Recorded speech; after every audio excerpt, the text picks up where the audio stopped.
Hello, everyone. Welcome to The Pilot Show, a show by and for people who don't always finish things. It's me, Captain Logan, and look, it's my son, Jason. It's me. Our resident researcher. And Jason, don't you feel like we just did this? Yep.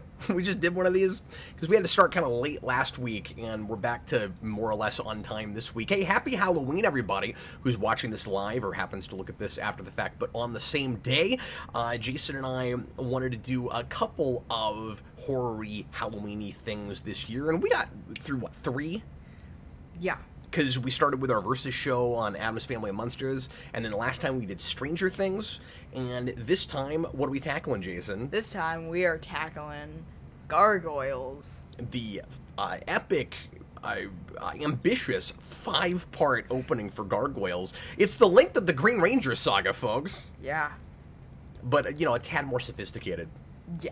And the story makes a little bit more sense. It makes a little more. It's not quite as padded. Right. Can we spend the whole hour and 20 minutes just comparing this to Green with Evil?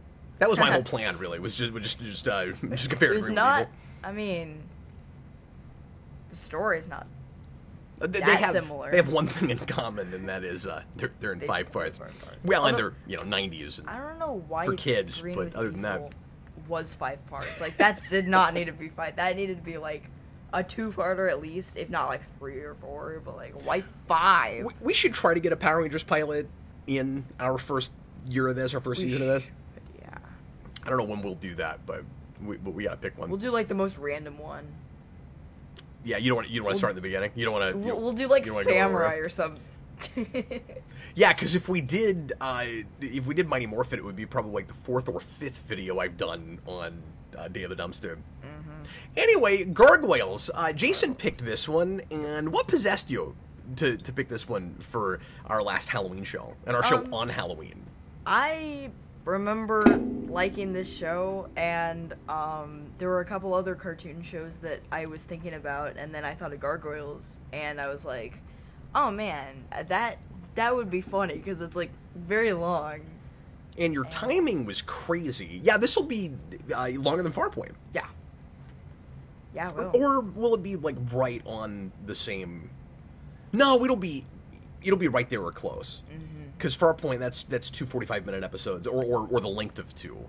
It would have been aired together, but that's an hour and a half, and this will be just short of that. Oh. So Farpoint will still be the longest thing we've covered so far, but I'm sure when we get into animes and things, we'll find pilots that are this long or longer, or things that we have to watch, more of. Yeah. That would technically count as the beginning of something. But anyway, I digress.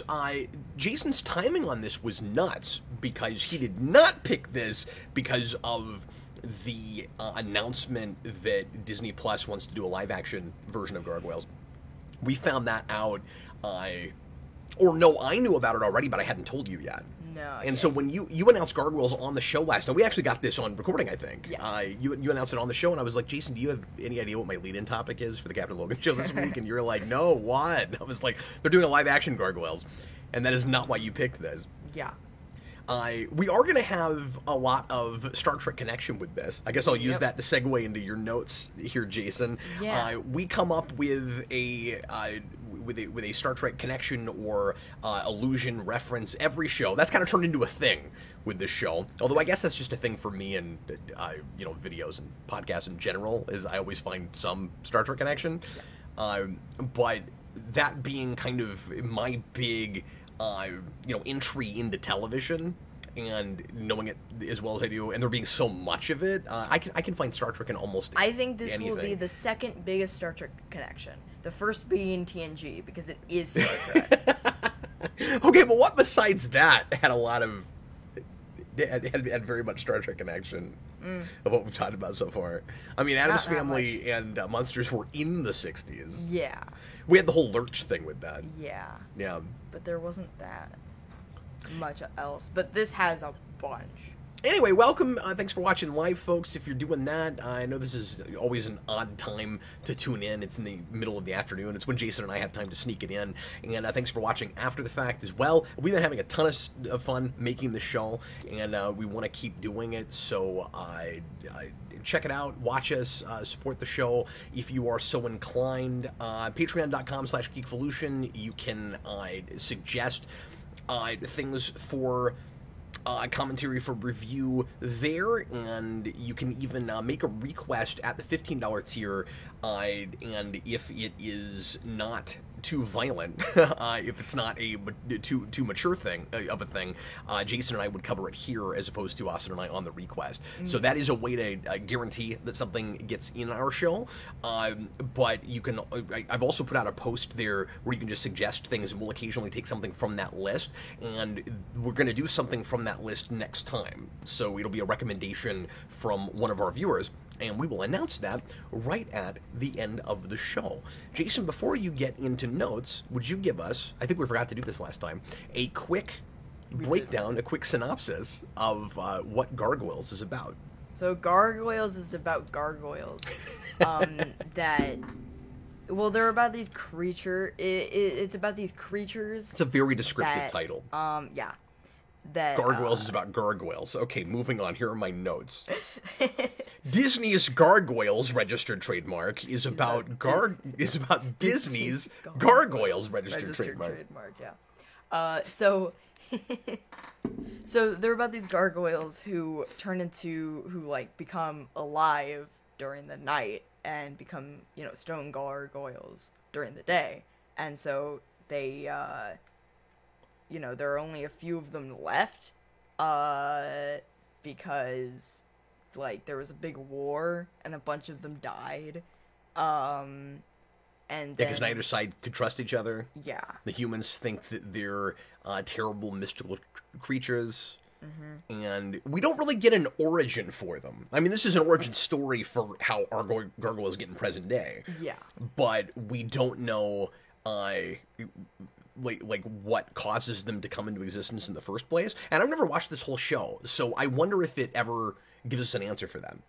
Yeah. I bet it does. I bet there's some kind of mythology for it, because this is a world with magic. We will get incantations and spells and things. So I would imagine that some sorcerer or some kind of bit of magic made stone gargoyles come alive, or else it's a species that existed already and was enchanted. I mean, if this is a world that already had dragons and different magical creatures in it,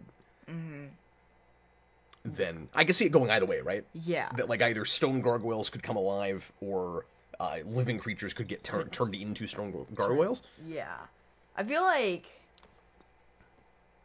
it would probably be the second thing, just with, how this show is kind of talking about them. That seems more logical. Yeah. But basically there's this, Pardon me, hold on. Coffee went down the wrong pipe, good. We're into, the 90s, and there's this Xanatos guy, and he, takes... Evil Riker. Yeah. He takes the castle that they were stone. I forgot. There's this guy who had a magic we're gonna watch spell. it. You don't have to get too in the weeds with it, but yeah. But basically, he made them turn into stone forever, and then Xanatos made him. The way the spell reads, it's very Beauty and the Beast. Yeah. It's like if something specific happens, then they'll be able to come back to life. Yeah, and in this case, it's the castle has to rise above the clouds. Mm-hmm. And so he puts it on top of a very tall building.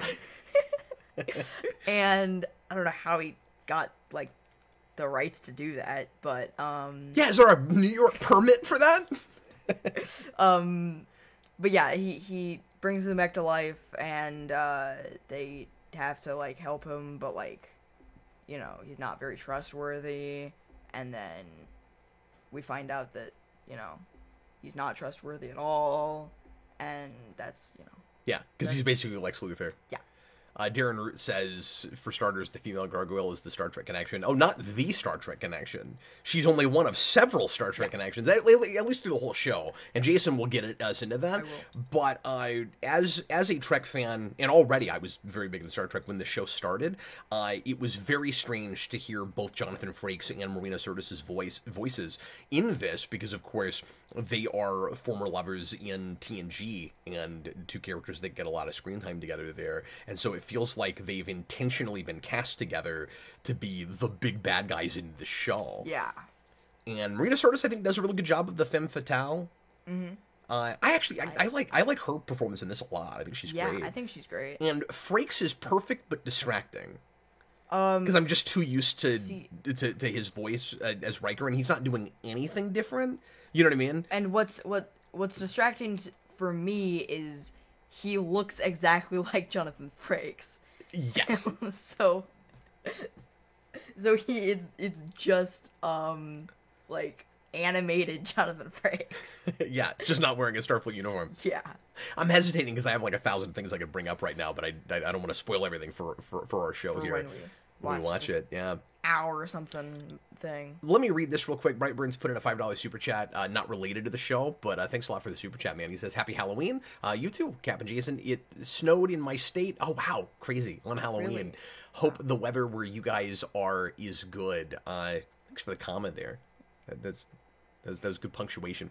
I was really worried it would be crazy cold, because it was really cold last night, and I don't think it's too bad right now, but hopefully when the sun goes down, we're not going to have too tough of a time with trick-or-treating with the kids. It's kind of crazy that it snowed. Like, what? It snowed? I don't know where he is. Yeah. Yeah. Probably, like... But, I mean, it's still Washington. real early no matter where you're at. Yeah, or maybe, anywhere, real far north, like, occasionally you'll get snow this early, like upstate New York and stuff, but... True. Speaking of New York. But, anyway... If you have not watched our show before, I know this is still relatively new for the channel. We always do a whole opening segment with synopsis and then background, which Jason has done the research for. Thanks, Jason. Before we start actually watching the show, and we'll do our review and give you our thoughts and observations as we watch the epic 5-part pilot. So, very epic. In fact, before you get into that, can I just mention a little bit of my background with the show? Yeah. I did grow up with gargoyles, but I saw this pilot more than anything. I definitely watched a handful of episodes here and there, but for me, Gargoyles was more of a movie, because I had it on VHS, and that was one of the coolest sets anybody put out on VHS. I want to get my hands on it again. Yeah. I was actually looking into that this morning, and there's a lot of them out there, and they're cheap. It's not going to be hard to get one. I almost thought about getting a new one on Laserdisc. Oh, man, that would be really cool, too. But I'd want it both ways, because I'm sure the Laserdisc did not come with the VCR board game that the VHS does. No. And it's fun, actually. And it's crazy they got all of that on one tape. Yeah. I don't even know how they did that. They got the whole pilot and the VCR board game. Yeah. I don't know if it was just like half an hour or 45 minutes. What you had to watch to play that game. But anyway, I watched this like a Disney movie. Like almost as often as some of those, although it's been a while, and so not everything stuck with me or anything. But it's funny, people look back on this and are sometimes surprised to find that it was a Disney thing because of how relatively dark it was and the subject matter that it tackles, and it seems a lot less censored and skirting around things than a lot of other kids' cartoons at the time, and it's taking its cues real hard, of course, from Batman the Animated Series. And you can see the Bruce Timm influence not just in the writing, but of course in the visuals and character models, the angular faces. Like Bruce Timm could almost sue. It's so close. Yeah. To what his stuff looked like, and so obviously that always really appealed to me. I've never been a big fantasy guy, but I was really engaged by the gothic look of this, and it has one of the best theme songs of all time. I put it in my top 10 superhero cartoon themes when DJ and I did that Superhero Rewind video. And people argued with me about whether or not I counted as superhero, but I thought it was close enough. This will technically be our second foray into superhero Yeah. on this show, because we did Animorphs. This is just a couple years before that, but much better than them. Yes. But anyway, so I don't know the actual show real well, and I'm excited to finally watch back through it, which I want to do after this. Yeah. And again, see how much mythology they actually delve into, and just to see how much of the show holds up to the movie, or what I think of as the movie, because this could have been, if you could spend a little bit more money and time on the animation, Jason, this could have been a theatrical release. Mm-hmm. This could have been a classic Disney film. Yeah. I think, even though it's obviously setting up a TV show. Yeah. But anyway, I just wanted to get that out of the way. Yeah. And your background is you watched some of this when we got Disney Plus in the first place. Yeah. Pretty much. I think I watched the pilot and then I watched like the episode after that, but that's about it. Brightburn's put in another $5 super chat. He's not that far from us. He says he's in Minnesota. Oh. He says there was a Halloween blizzard in 1991, and everybody who remembers that year talks about it. Oh. Jason, what can you tell us about how this show came together? So, this show, it's, I don't know if this is strange, like, there were shows that didn't, but this show does not have a creator credit in the show. But, Oh, you're right, it doesn't say created by Greg Weisman. Yeah.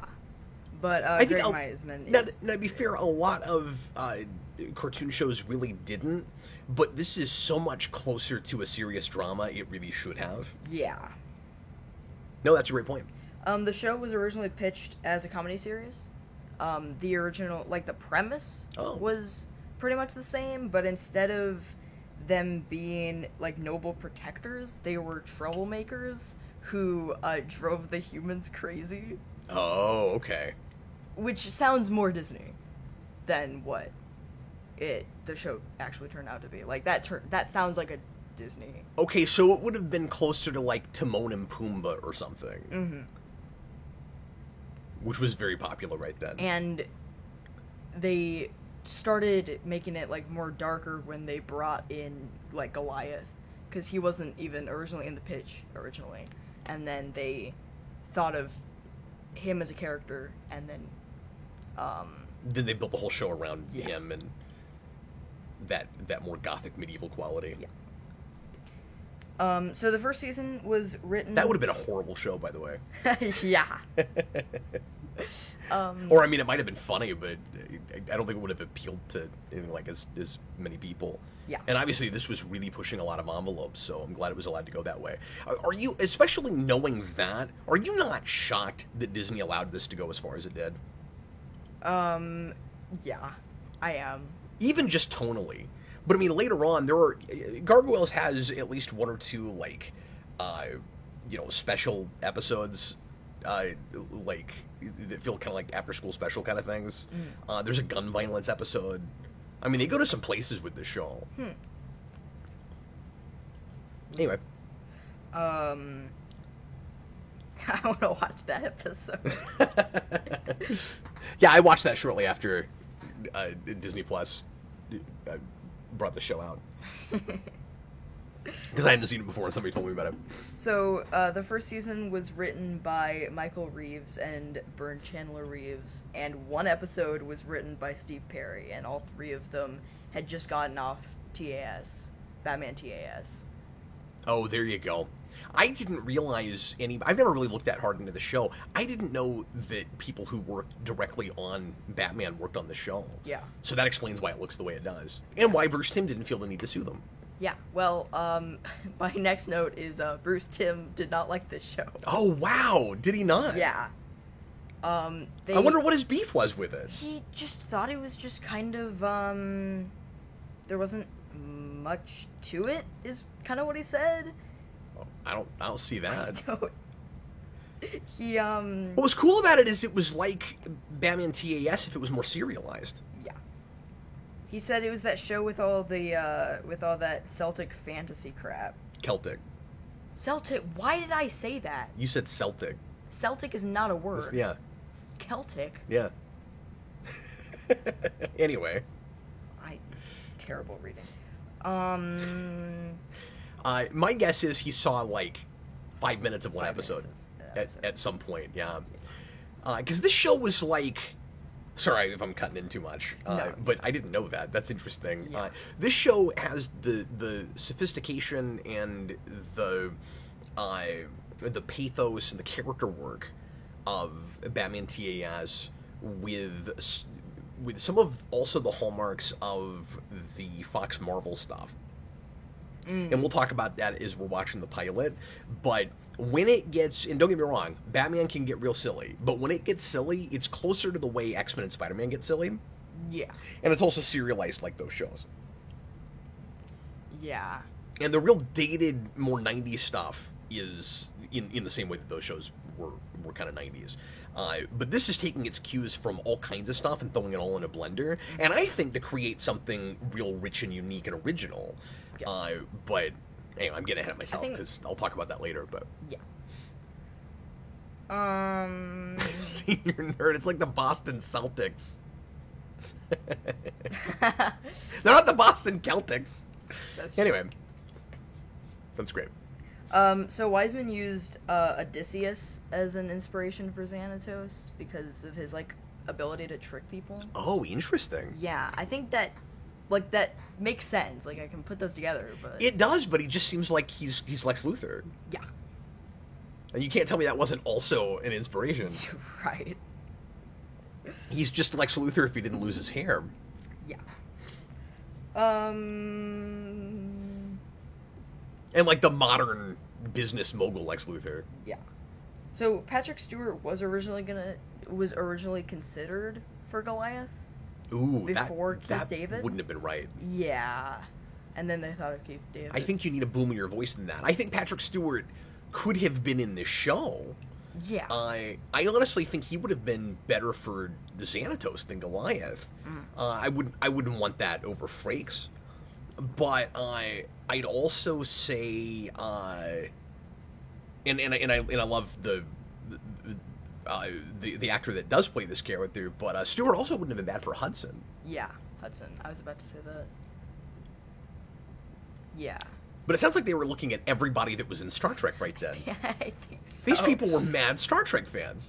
Yeah. Now keep in mind, Batman also had lots of Star Trek actors. Okay. Yeah. And so they're probably thinking about a lot of the way the casting process was done there too. Mm-hmm. But more for one-off characters. You didn't have anybody like regularly in that show. Well, you did have some recurring characters, but like Leslie Tompkins was Dana Muldaur. Oh. Okay. You know who I'm talking about? Yeah. Dana Muldaur, who was Pulaski, Yeah. Okay. et cetera, et cetera. There's lots of Star Trek actors in that show, but sorry. Um. We got a long one today, so we gotta get into this pretty soon. Yeah. Lexington was originally going to be a female character. Oh, weird. I bet she would have been like Jubilee, Yeah. right? Yeah. Been like a mall hopping gargoyle. Mm-hmm. Does a mall gargoyle eat chili dogs? No.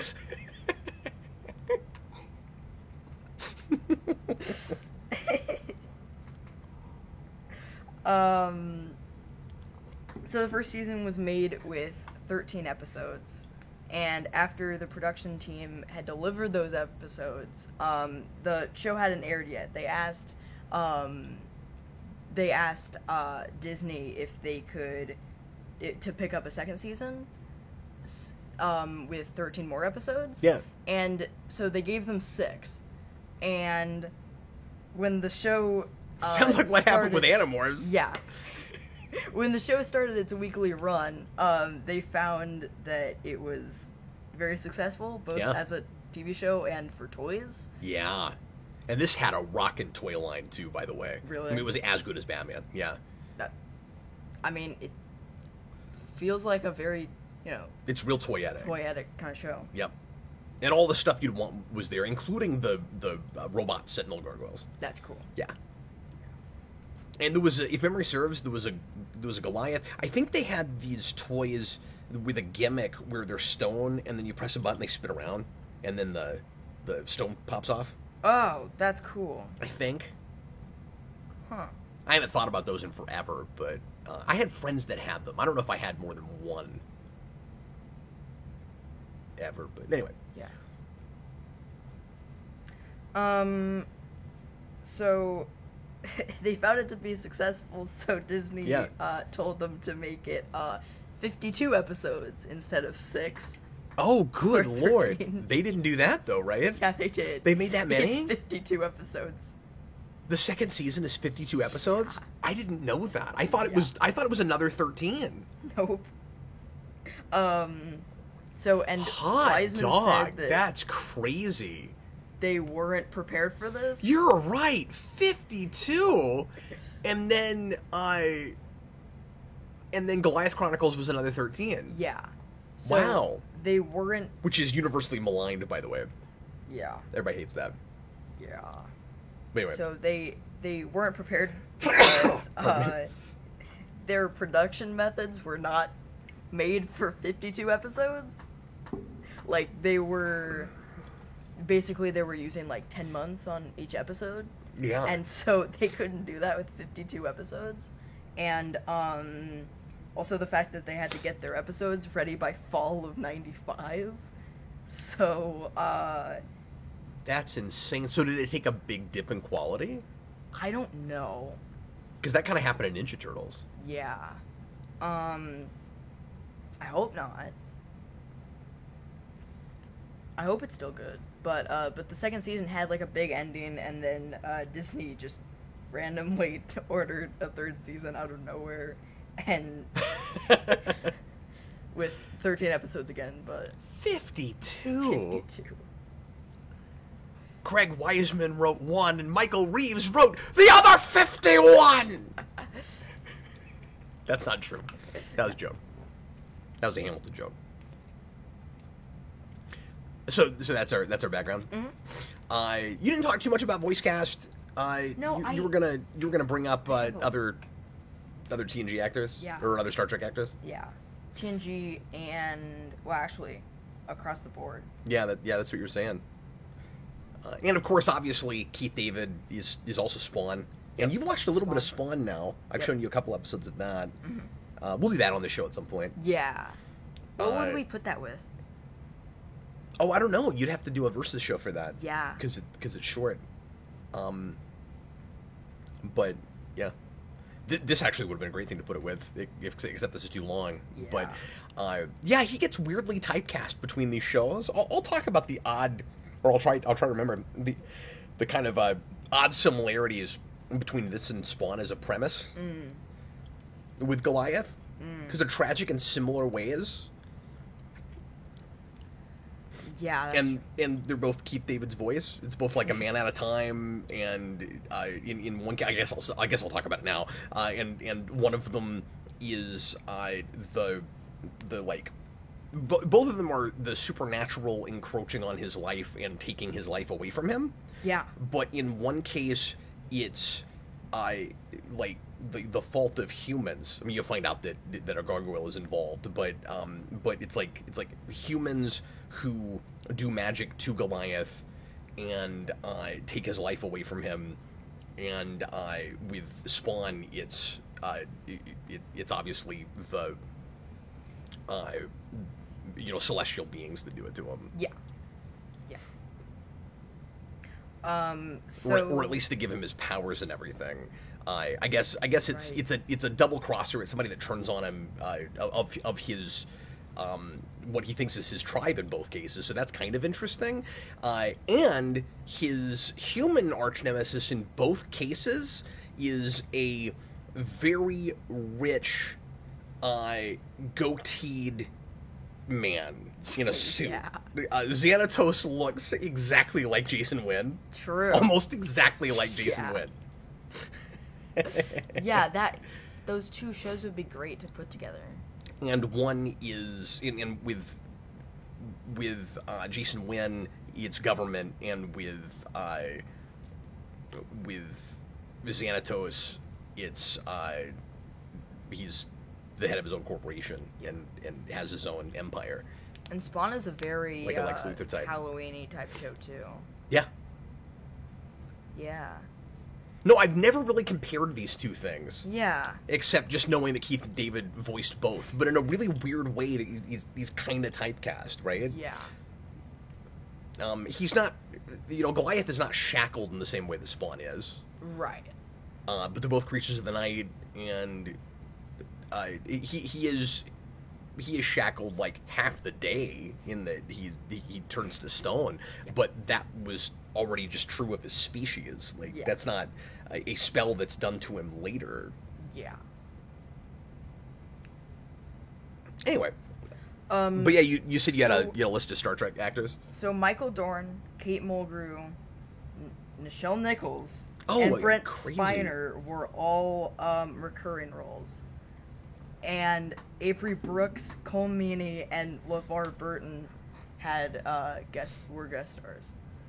That's amazing. I didn't know Nichelle Nichols was in that show. Yeah. Much less recurring. And then, I'm sorry, who else did you say? I said Brent Spiner. Kate Mulgrew. Yeah, Mulgrew. And, of course, she was doing voice work for kid shows even before she was in Voyager. Yeah. Because she's Red Claw in Batman, which is... She does the worst Russian accent you've ever heard. Oh, no. Senior Nerd, I did not think to watch The Crow last night, but that would have been a good idea. The events of The Crow happen, or at least that get Eric Draven killed. I think it's supposed to be the night before Halloween. I think that's why he said that. Oh, okay. You should do that at some point. Yeah, that seems like a very you kind of thing to do. I watch that movie every 2 or 3 years. You need to finally see it. I haven't shown you that yet, have I? No. That would have been a good Halloween movie, but we're going to do The Shining tonight. I'm going to show you The Shining for the first time. Okay, are you ready, sir? Yeah. Let's go ahead and get into the pilot of Gargoyles. Now, I have a bone to pick with Disney+. I feel like, and especially if they're going to do this live-action thing, which we'll see what happens with that, they need to remaster this, put it up in HD. I'd love to see a 4K of at least the pilot. And even if they don't do a physical release, they need to put it out in Disney Plus remastered, because it is tough, especially watching the beautiful HD restorations that we've had for Batman Animated Series. It's really rough watching that and then going back to this. Yeah. It looks so fuzzy and grainy by comparison. So that hurts my feelings. But the other thing, because it's too pretty of a show not to get that treatment. Yeah. But the other thing they need to do is put the movie version up. Mm-hmm. Because I watched this all growing up without the cuts in between episodes, and it's just smoother and watches really nicely that way. And for the sake of, and also I'm just very selfish, and for the sake of this show, they should have done this for us already, because we're going to have to keep stopping and skipping past all the extra Disney Plus credits at the end. Anyway, and we're going to have to watch the recaps every time. Yeah. Okay, well, if you're going to watch it with us, and we encourage you to do that, get Disney Plus up. Unless you have some other way to watch this. It hasn't been re-released in a very long time, but there were box sets of at least the first season, I think. The first two, but not. But not Goliath Chronicles. Right. Well, I mean, people put that in the same category as Ninja Turtles Fast Forward, so I think it's fine. I think we're good there. Get it to timestamp 0. Make sure you're watching the first episode. It is called Awakening Part 1, and we're going to watch all 5 with you right now. In fact, give me just 1 second, Jason. Because my lighting is all wrong here. Okay. Whoa. Apologies. I'm just walking around my house in the Where'd middle of the you come podcast. I had to make a grand entrance like Goliath. Whoa. And then I'm pulling the clock up here. He does make grand entrances. Oh, he's that kind of character, yeah. I mean, he's like Angel, if he was gonna, like, from Buffy, if he was gonna walk into a room, he would have to push out both doors every time. Yeah. Assuming his wings fit through. Well, I mean, they do. Like, we'll see him walk through many doors. I'm just saying, I'm sure there are some doors that he would not fit through. Yeah. Okay, you ready? Yep. All right, let's do it, folks. Everybody, please press play. I hope you're set up and ready to go. Right. Oh, hold on, I did it again.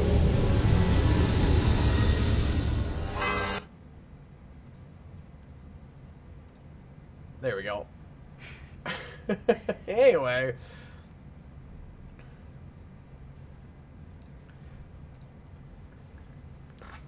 So I do wish that this was allowed to open more like a movie. Yeah. Because it feels almost worthy of that. Than having, just the generic, title with the name of the episode, and then the regular TV credits right on top of that. But like I said, that's just because I grew up watching this like a movie. And right away, you've got to set us in present day and then jump backwards so that the kids won't be confused. Yeah. Or I guess just to give us a sense of setting, and maybe the strategy is, show you something familiar before you jump back in time. Especially for the kids that are real into fantasy and might be kind of disappointed if you spend 20 minutes. I mean, there's another angle on this too. If you spend 20 minutes in the Middle Ages to find out, oh, we don't actually get to spend the whole show there. Yeah. I think that's worse when it's like a multi-part episode. Because like when it's a movie, I think it makes a little bit more sense because then you get both. But it's a 5-part episode, and the first like 2 parts are set in the past. Is it 2? I thought it was just the first part. I think it's the first 2. And we're not going to get our intro with the glorious theme song until the second episode, but never fear, because we will still hear it constantly in the score. Yeah. We will.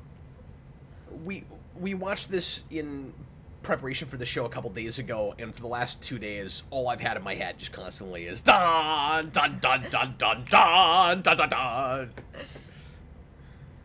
And it's great. One of the things I really appreciate about that opening is we get the first character we're introduced to is our Aizen cop character. So even though we're going to spend some time with Goliath and his clan before they come to present day, we have already met her, and so all the Aizen stuff still works okay, and it shouldn't, but it does, even though she's kind of catching up to learn all the things we've learned already. Yeah. Usually I hate that. It's fine in this context, because we get it from both of their perspectives. Yeah. Yeah, usually I don't really like that kind of in medias res and then jump back kind of thing. But it's fine here because this stuff is all interesting and exciting, and I'm not missing the present day stuff. Yeah. You need this background. I mean, I still think you could open here without giving us that, but it does establish the look and the tone of your show. Yeah. Right away, it gives you that Batman feeling. And then this, of course, doesn't. I mean, it's sort of like you watched... And they feel like they're the same show, the same universe, but it feels like you just watched a scene from Batman, and now you're watching a flashback from X-Men. Yeah. That's true.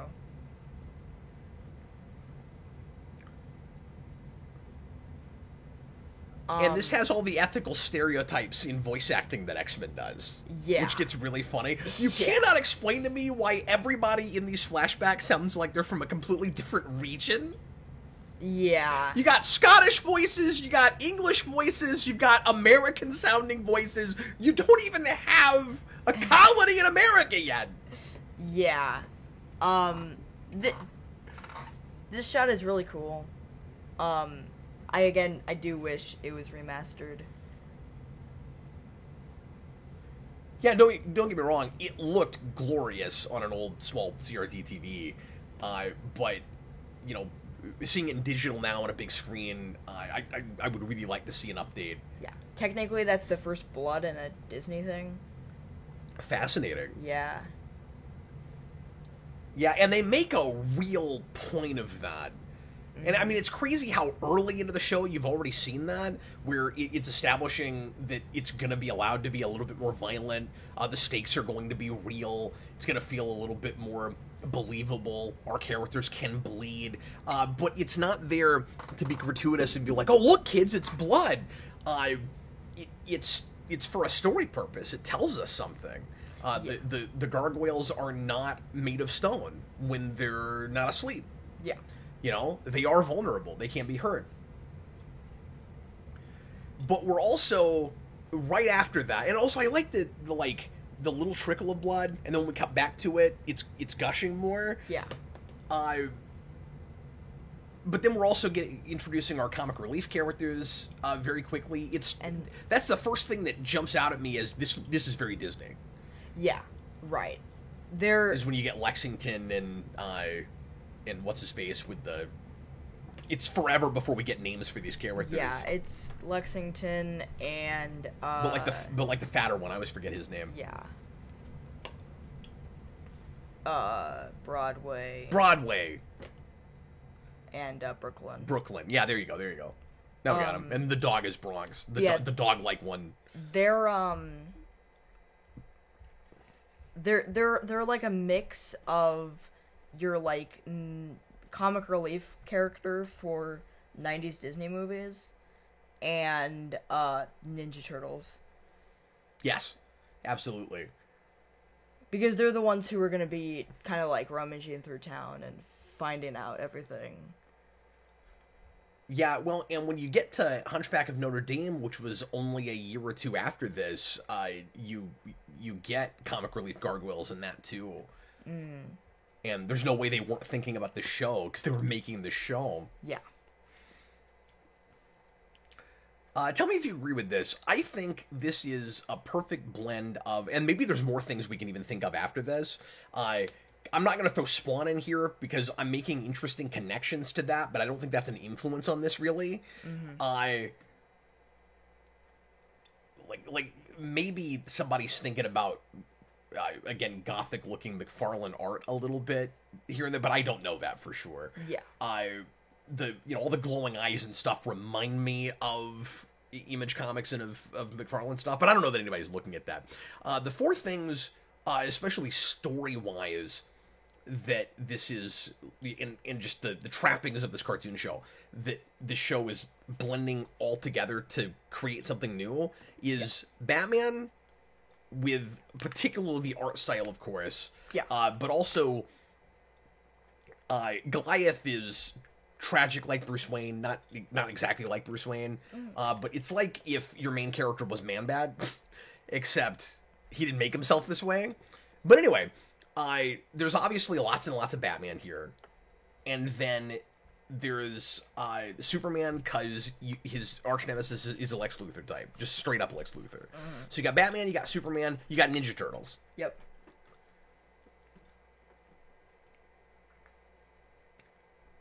And then X-Men. X-Men. Yeah, X-Men. A lot of X-Men. A lot of X-Men. Partly in production style, again with voiceovers and stuff, but also thematically. You have the very same, us versus them thing with the humans versus another species of people, not mutants here, in this case gargoyles. And the question of whether or not we can live in peace with them, can we peacefully cohabitate, and you have the very same argument between Goliath and Gamora that you do with Xavier and Magneto. Yeah, that's true. I kept thinking she's just Magneto. This is like if Xavier and Magneto were lovers instead of best friends. Yeah. It's absolutely what this is. This is an X-Men type voiceover. Yeah. Yeah. Spenny Vescu, the Pack. Oh, I forgot about the Pack, who don't appear in the pilot. Were definitely influenced by Rob Liefeld characters. We will get a group of mercenaries a few episodes in here that also look like Rob Liefeld characters to me. They gotta have, like, straps all over them, and... You know what I mean? The guys that Xanatos pretends like he didn't hire Yeah. to go after Goliath and the cop. Yeah. But he is the dining hall. In the dining hall. So the captain is Elseed in The Tick, and he's also in a couple other Fox things. He was in Captain Planet. Okay, I'm surprised I didn't pick up on that. Yeah, this must have the record for most number of recurring Star Trek actors outside of Captain Planet. Yeah. I don't know if Batman doesn't still have the record for the biggest number of them overall, of, like, you know, guest stars and stuff, just because it had a lot of episodes and it had a lot of extra voice actors. But this also turns out to have more episodes than I thought it did. So yeah, the Magus, the Grand Magus, Jason.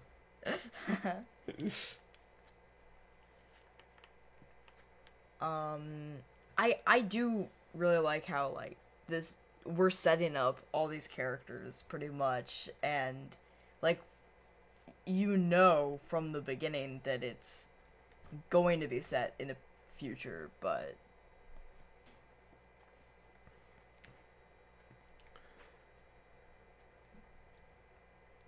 and you're definitely you know, you've got all these gargoyles, but we're focusing on the ones that will not die. Yeah, that's true. It might have been nice if we saw more of them a little bit longer. Yeah. But you do get that big shot where there's, I think, some extra ones, right? Yeah, there are. At the beginning. I'd kind of forgotten about that. Dun, dun, dun, dun, and then, of dun. course, they're going to be the last of their race, which is a real kind of classic thing to do with a story like this, where you take medieval folklore type characters, and part of the way you explain why nobody realizes they're real is because there aren't very many of them around anymore. Yeah.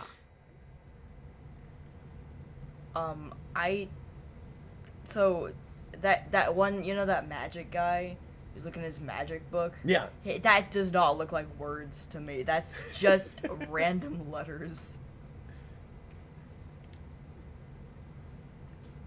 Well, it's just a different language, Jason.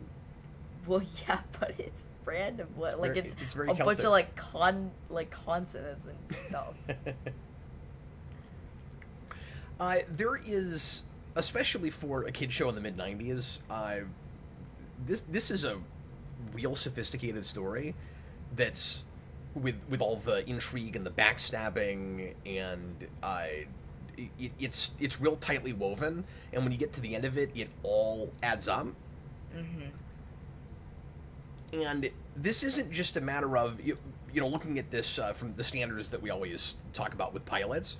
This is not a matter of just showing us all of our characters that we're going to be following later, establishing their individual personalities, and giving us a cookie cutter story to you know, build on further. Mm-hmm. This is establishing, like, major character motivations. That is just a Batman Catwoman shot in front of the moon right there. Yeah. With Goliath and Gamora. By the way, I didn't know. Sorry, I'll finish that point in a minute. But I had this thought the other day. I didn't know that an animated character outside of the voiceover could overact, but she is absolutely overacting the character model. She's just, her arms are all over the place in this scene. That's really funny. And it cracks me up. They over animated. They over animated, exactly. But I like just how much work is done, and I mean, this is why it's nice that we got 5 whole episodes for this pilot. Like, it really takes its time to establish not just what these characters are all about, but also thematically what the show is really going to be about. Yeah. And it's kind of a nice twist on the same kind of familiar you know, bigotry, racism idea that X-Men deals with. Yeah. And she's a little bit different than Magneto in that she's more menacing and Demora, I mean, and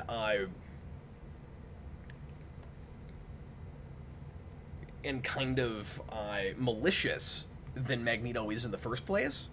Because in her fear of humans and that she can't trust them, she makes it clear that she is exactly what she's afraid they might be from the beginning.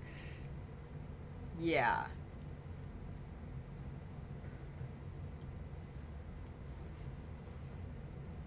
And arguably, when Magneto does that, he's been wronged in a way, by the Germans in Poland, where, not that you would condone it, but it's a little bit more understandable. And she seems more paranoid than him from the beginning, I guess is what I'm saying. Although I don't remember exactly her backstory. Yeah. Like, did the humans do something to her specifically that didn't happen to Goliath or the other gargoyles that gets her to that place? I think it's like, is there a bit of that I'm forgetting? Her backstory thing where she, like, she's the one that didn't get cracked, and like I'm not exactly sure. I think No, I know. But what I'm saying is, she is the master manipulator with all of this in the first place. She's the reason the other gargoyles all get killed. And Goliath doesn't know that until later. Yeah. So, like, she is already setting things into motion right now. Yeah.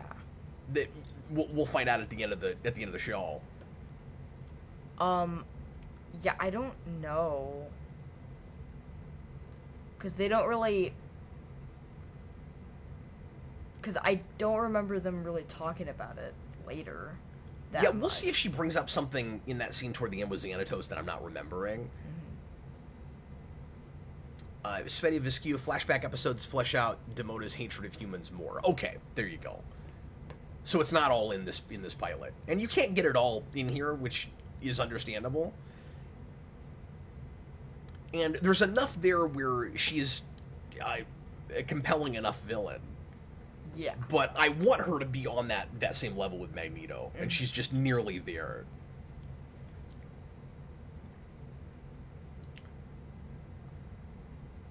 But there's some really great human condition stuff. Yeah. In the show, where the gargoyles and the humans at the end of the day are just like humans and mutants. They're cut of the same cloth. They are, in their soul, in their bones, they're the same. They're capable of the same amount of goodness and horribleness. Which means they have the same potential to destroy each other or to find some way to live in harmony. Yeah. So the sun rising up there and turning them back into stone, that's the opening of the intro, and the sound that you hear there in the soundtrack, the choir, that's also what opens the show. Yeah. So you got the first 3 seconds of the intro just right there with the that's how the show opens. I do wish, maybe I should save this for when we finally get the intro, but I do wish that this show had done the Batman thing, where instead of using images from episodes, because that can be kind of distracting. Yeah. It was all new footage just for that intro, whether it was a whole little animatic itself or not. And the problem with it, I'm just going to keep complaining about this. The problem in not getting to watch this as the uncut movie is when you look at the intro in the second episode, you're seeing scenes you haven't seen yet. Yeah. I hate that. Yeah, I hate that with shows. Just in general? Just in general. One of the biggest culprits is Justice League Unlimited. Yeah. Do you know what I'm talking about? No. The end of the intro in every episode of Justice League Unlimited shows you shots of the episode you're about to watch. Hate that. Actually? Yeah. It's a great show, but I hate that they do that. You can't do that. Yeah, because they'll reveal characters you didn't realize were going to be in the episode. Yeah. And you don't get to get surprised by them. Yeah, that's always the thing that makes me mad is Power Rangers. Because Power Rangers always has the intro before you find out who gets what Power Ranger and who becomes a Power Ranger and stuff. And Oh, yeah. even worse in the Disney era because there are so many characters that are about to become Power Rangers and then don't end up Power Rangers, and then you get the intro and it's like, oh, this character is the Red Ranger, and we're like, what? Well, you sometimes like see a new Megazord before. Yeah, that too. I also like the fake out okay enough with Damona's supposed death. Mm-hmm. I think that is a real surprise when you first see this. If you haven't seen any, marketing or anything, knowing that she's going to be... I mean, her design is way too cool to be a character that is already dead at this point. Yeah. And she looks like the big villain of the show. Yeah. I think she has the best design. But this show is absolutely in the same league, or maybe even more sophisticated. That's gorgeous. Yeah. And one of the big shots that everybody remembers. Yeah. From the show with Goliath with his wings. Yeah. So I like the wing thing. I mean, I guess that's just a gargoyle like thing, but just the effect that the hands are on the... We're about to watch the next episode. Go ahead and pause it if you're watching along with us, because we don't want to get everything spoiled for us and watch the next on Gargoyle stuff.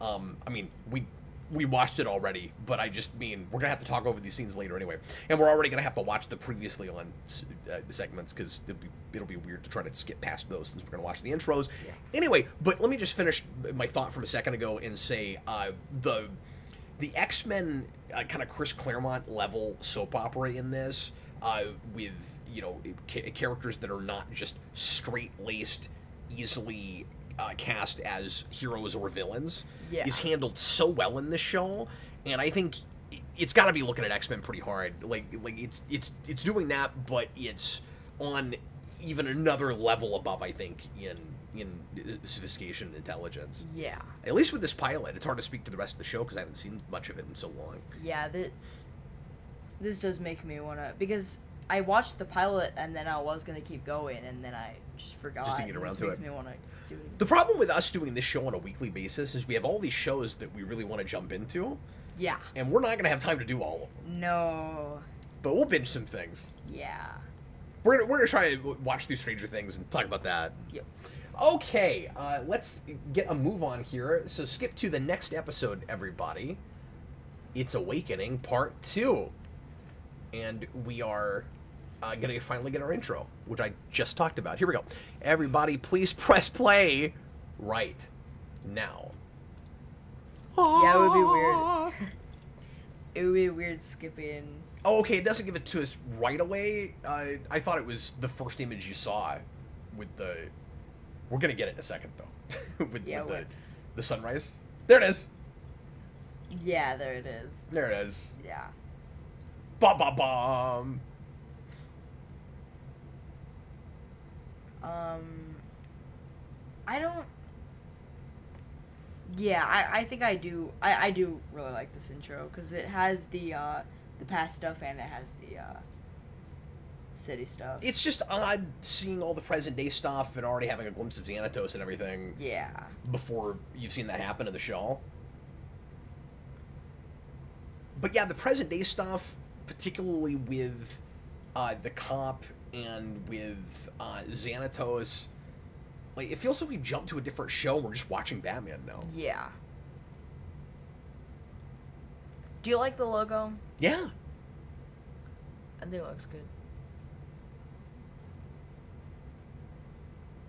Yeah, you'd almost think it would be more like stone than bronze. Yeah.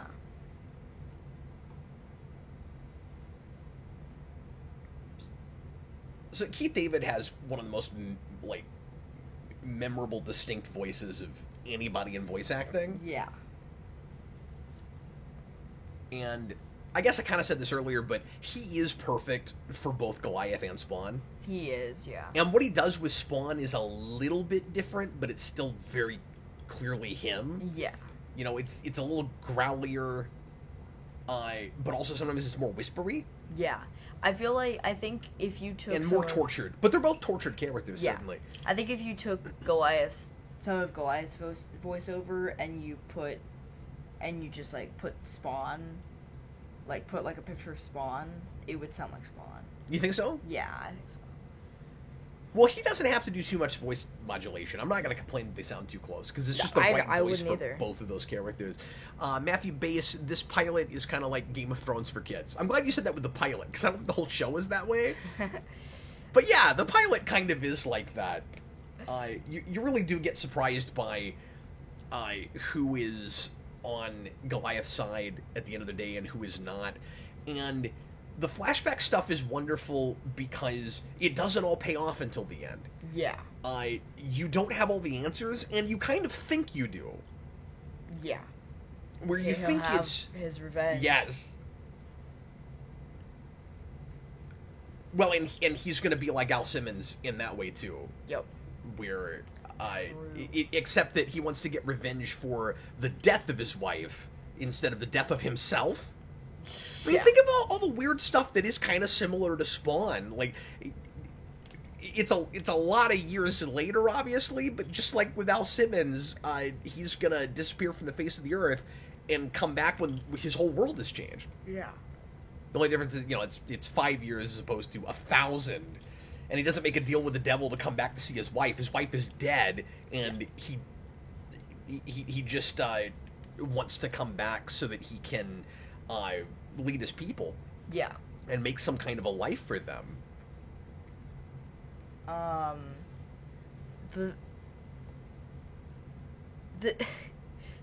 The magic guy is really funny, and I'm so glad I don't have to see him every episode. His accent is real over the top. Yeah, it's for the best that none of these human characters made it into the present. Yeah. Now, I'll be surprised if there's not an episode where somebody gets resurrected. Yeah, and I bet that happens. And there's gotta be, like, flashbacks and stuff, too. Well, and somebody was just telling us that there definitely are with Demona.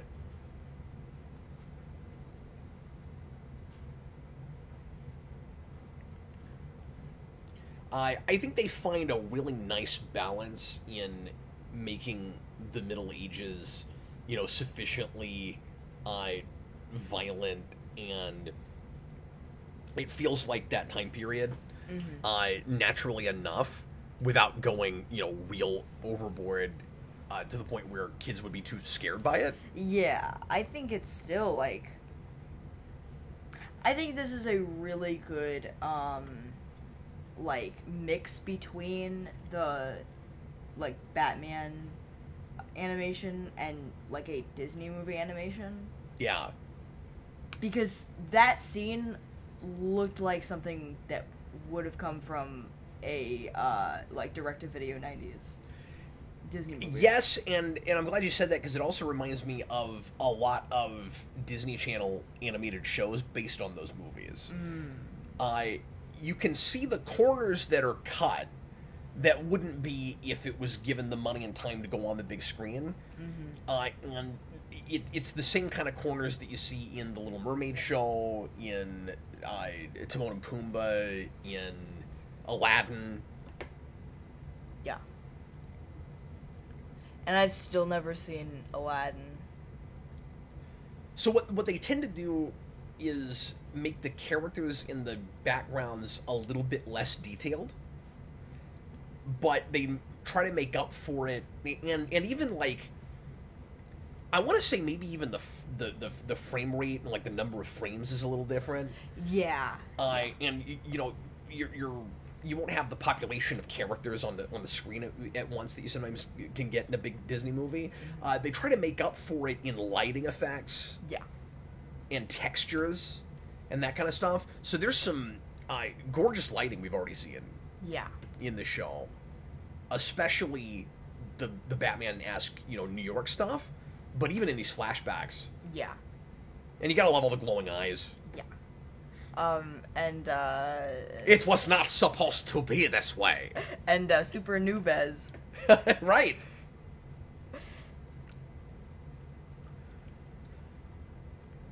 So this is great. Goliath comes real close to, and I guess he does this twice in the pilot, because he near kills Xanatos too. Yeah. And so Demona has almost turned him into a monster, into the same monster that the humans believe that the gargoyles are. In her paranoia and fear that the humans themselves are the monsters. Yeah. That's there's a sound effect that happens when he like gets her. Sorry, you just talked over my favorite part with Goliath when he says "even my revenge" and his wings My billow out so hard. revenge! Yeah, I love how theatrical he is. He's a very Shakespearean kind of character. And I'm I sorry, love what how were you he saying? and I love how he does that every time he says revenge. He always goes, "My revenge." I was trying to put my finger on this, and I think I finally figured it out. You know who he reminds me of, and I bet this is kind of on purpose. They basically found a way to make the Beast from Beauty and the Beast the protagonist of a show. Yeah. Because of course that has to be the one page he tore. And I just mean in the look and the in the power of that character. Yeah. And some of the vocal performance. Not in, of course, motivation and character arc and stuff. Yeah. He's got to learn to be more of a Professor X type. Yeah. And I mean, he keeps trying to go back to that place. So it's more like, retaining his beliefs in people, both gargoyle and human, trying to keep the peace. The Beast is a parable about not being full of yourself and not thinking you're better than people. Yeah. And vanity and all of that. Goliath doesn't have that problem. Right. He's not looking at himself in the mirror all the time going, look how handsome I am. But some of the pathos and tragedy of the Goliath character is that he does lose a lot of his faith in people and has to have it restored by palling around with the female cop character. Yeah. Whose name I cannot... Alyssa, right? Yeah. Is that her name? Yep. Alyssa Miza. It's been years since I actively watched the show. Alyssa Maza, I think. Maza? I think that's right. Maza. Yeah. It was originally something else. Oh, interesting. But she was cast by that actress, and so instead of being like a African American Latina, she was more of a Native American. Oh, she doesn't look Native American to me. No. I She looks assumed she Latina. was Hispanic this whole time, yeah. And now we're already in the present day. The background stuff is real economical. They don't spend too much time there. And you know what it reminds me of? You're just distracted because it's Frakes, right? Like... Yeah. It's kind of funny. Yeah, and he also has a wonderfully distinct voice. Yeah. And he gives us everything every time, like every role he does. Yeah. That man is a consummate professional. Yeah. You know, And he should get villains more often. Yeah. You know, if this show kept going to 2002, Xanatos would shave his beard again. That's hilarious. So, you know what this... that was a Riker joke, folks. What the flashbacks in this remind me of a little bit is how Krypton is handled in the 3-part pilot for the Bruce Timm Superman show. Yeah. Because a lot of that is on Krypton before you even go to Earth. Mm-hmm. The difference is you don't start at Earth and jump back. Right. But again, And I like what this does. I'm going with to that. give them that with this because Maza is such an important character. I mean, the show is ultimately going to be... And see, we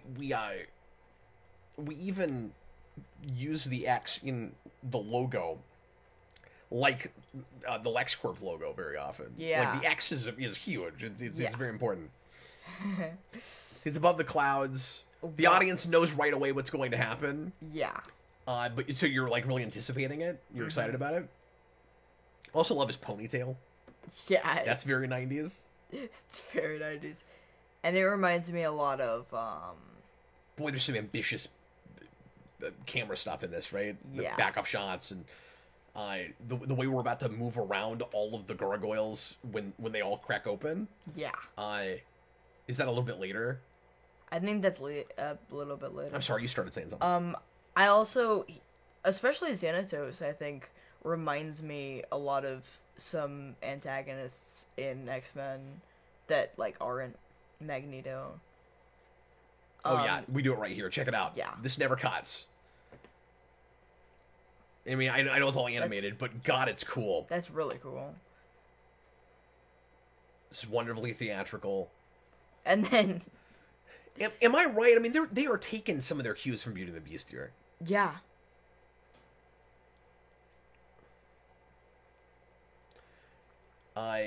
Each of the gargoyles has to be a slightly different color, and Yeah. some of them less slightly than others, so they're kind of memorable for the kids. Mm-hmm. Again, I think it strikes that nice balance in being a pretty dramatic thing, but also having some of the fun hallmarks of a kid's cartoon, where it doesn't feel too compromised. Yeah. Even though they have like a dog character that they carry around like a Hanna-Barbera cartoon. Yeah. Well, and I really like how there are 5 of them that are all different colors. And then, 2 of them are bluish, yeah. and then Demona's bluish. Yeah. And she's like the evil 6th. Spetty Viskew, Jonathan Frakes would have made a great Superman. God, I never had that thought. I don't know. Maybe. Yeah. Yeah, I never thought of that. Yeah. I can see it with the jawline.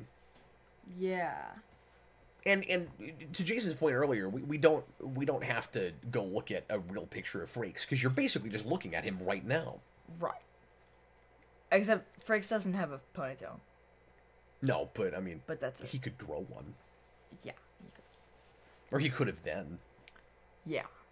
I don't know. I think he still has a full head of hair. He could probably grow a ponytail now. Yeah. Although now he doesn't have as much, like, now his hair is more like white, so he Oh, it's wouldn't true. It's look true. as much like Xanatos. Okay, so here are those mercenary cop guys. So this is all set up. Xanatos is doing this to get sympathy from Goliath and the Gargoyles, and this is pretty callable, Yeah. I will say, because in a story like this, in a comic booky kind of thing like this, there's always one answer to whoever seems to be spending a ton of money on something. It's like if you're after some kind of doomsday machine, or there's a big new technology, or there's a bunch of scary guys like this that show up and try to steal something. It's always going to turn out to be LexCorp or Xanatos or whatever it is. So even though they seem to be for a second going against Xanatos, Yeah. automatically I'm going, oh yeah, Xanatos is behind all of this. Yeah. Although I don't think kids would know that. No, probably not. But, I look at a lot of this kind of stuff. Yeah. I find myself thinking about all of this from the perspective of the gargoyles really easily. Like, it gets us in their heads pretty well. Mm-hmm. And even though we're going to have, again, an Eisen human character where we get the more human perspective of it, I find it really easy to go back and forth between both, where it feels like a good dual protagonist piece between Goliath and the detective. The detective. So, for instance, when Hudson gets shocked there, I'm thinking they just got to the 20th century from their perspective, Yeah. and they've I don't even think they've had that scene yet where they look over the city, have they? Yeah, they have. Okay, so they've looked over the city and everything looks different, and there's all these modern technologies they don't understand, they haven't looked at yet. And his first experience with that is he gets electrocuted. Yeah. And I do like how they kind of start here with a fight, so that they can just kind of see all like how like technology has succeeded and stuff. Yeah, that's a good point. And it's an action show, so you got to make sure and get a good fight sequence every so often. Yeah. But I think the action set pieces are built well enough around the story and are naturally arrived to. There are some funny sound effects in that fight. The sound guy went maybe a little too far. That's right. Now we're caught up to where we were at the beginning. Yeah, and she's gonna say street pizza again. One of the things I always wondered about, even as a kid, was how every time when there's people around, when a gargoyle comes out of their stone, somebody doesn't get hit in the head by a rock. And then when Xanatos finally at the end of this gets hit by a rock, I'm like, yes, somebody finally got hit by a rock. I mean, it's not when that sound effect is great. Yeah. That sounds perfect. That was when pretty Goliath spot on. gets his claws into the side of the building. So I was saying, some of this is really big screen worthy. Yeah. Slipmaker, Palpatine's behind it all. No, it's Demona. Street pizza. And then, of course, that at the beginning of the show immediately makes you think of X-Men, because the only other thing you've seen on TV at this point that would cause that would be Wolverine claws. Right. Except there's 4 of them and not 4 of them 3. instead of 3. Yeah. Ooh. Well, he could have like done this,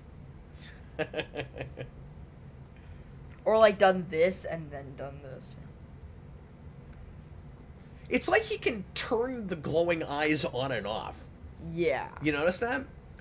Because I assumed it was just if he got angry enough they would happen to glow, but there's that moment where he gets up, back to the castle, back to the roof of the castle, and he doesn't look like he's any more angry than he was before when his eyes glow. It looks almost like he mentally pushed a button. I like how the camera goes up into the air with the light flask thingy, or the like the flask gun, and it goes up, like the camera goes up with it, and then it stays there when it explodes, and then the helicopter comes in the shot. The white light effect here is real effective. Yeah.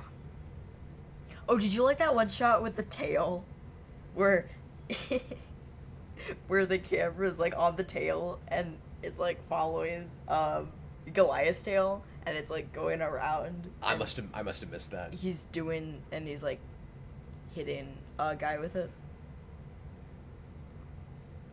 Yeah, I missed that.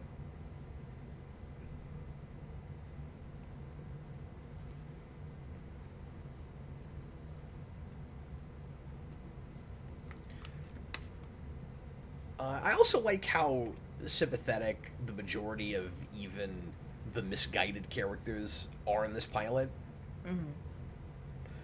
Where like you can see how, we didn't talk about this earlier, but you can see how the guy with the magic spell book got to where he did in turning the gargoyles to stone, because he didn't understand the situation and he was blaming them for things that wasn't their fault.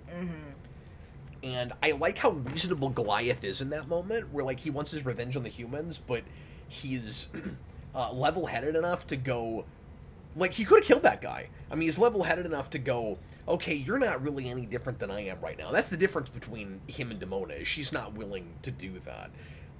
She at the end of this, we'll find that she's just using Xanatos and trusting him as far as she has to, but every other human she's ready to see, killed.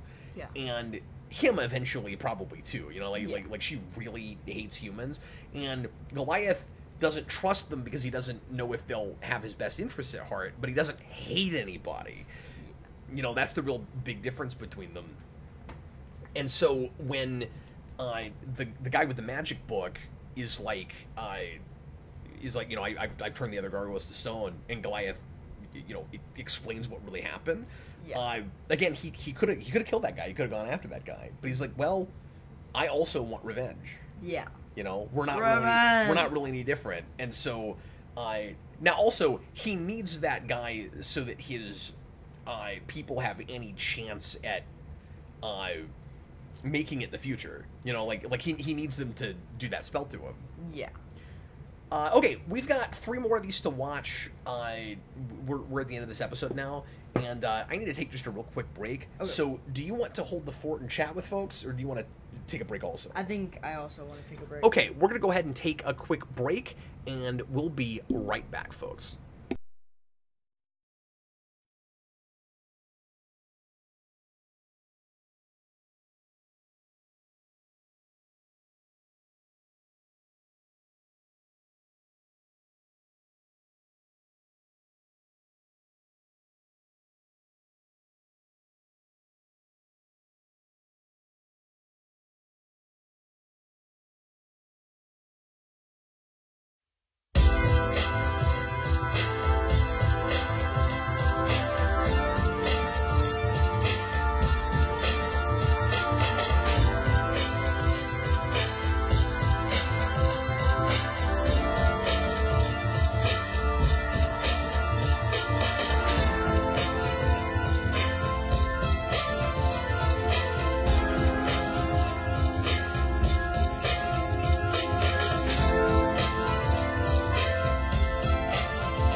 Okay, everybody, we're back, and my timer is still going here. Okay, it's time to watch the 3rd part of the Gargoyles pilot.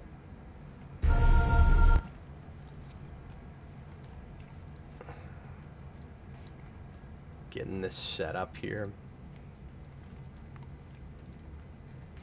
Okay, we got 3 more episodes of this pilot to watch, and away we go. Everybody get it to timestamp 0. Make sure you're watching part 3 of Awakening, and we're going to get right into it. Here we go. Everybody please press play right now. Senior Stick says Demona was twisted by a bad human. Her job was to watch over other gargoyles. She was not human friendly. I just got to watch back through the show. Yeah. I don't know all that bad. I wanna watch the season 2 stuff because that's where they go around the world. Oh, it gets globetrotting? Yeah, So it's very X-Men then. Yeah, that's why that's how they made it 52 episodes. That's what they could do with 52 episodes. He had to pick a good pose. He's real thoughtful, right? I mean, clearly, because he's thinking for 1,000 years, but also he's like, I gotta make sure and pick a great pose. Yeah.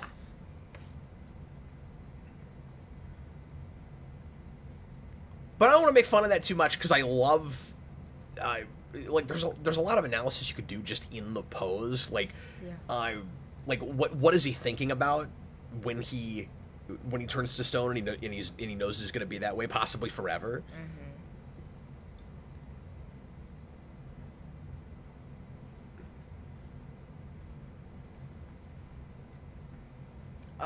You know, like, everything's weighing real heavily on him, right? Yeah. Like, he is... They're the last of their kind. There's only a few of them left. They've been betrayed by humans. Was Demona always right about them? I like the cop character's jacket. Yeah, her whole look is great. Yeah. I am stuck on this idea that she's supposed to be Native American because I always saw her as like if Renee Montoya got her own show from Batman. That's one of the things that it feels like the Batman guys that worked on the show just took her from that show. Yeah. See, and you know how Xanatos just looks like a Riker? Yes. Apparently, she just looks like her actress. Oh, interesting. That's also a thing that a lot of even animated Disney movies back at the time would do, is they would incorporate the actor a little bit in the face. Yeah. So it's interesting how much of this is made like a classic Disney movie. Yeah.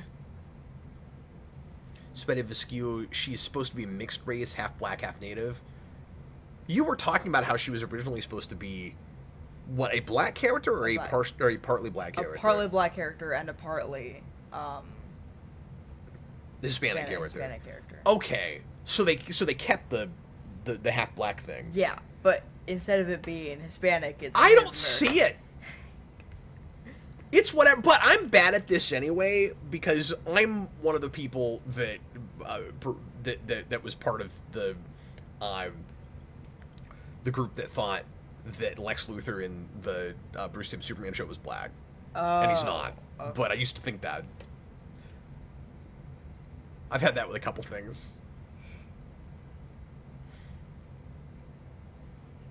Oh, and Two-Face in animated Batman.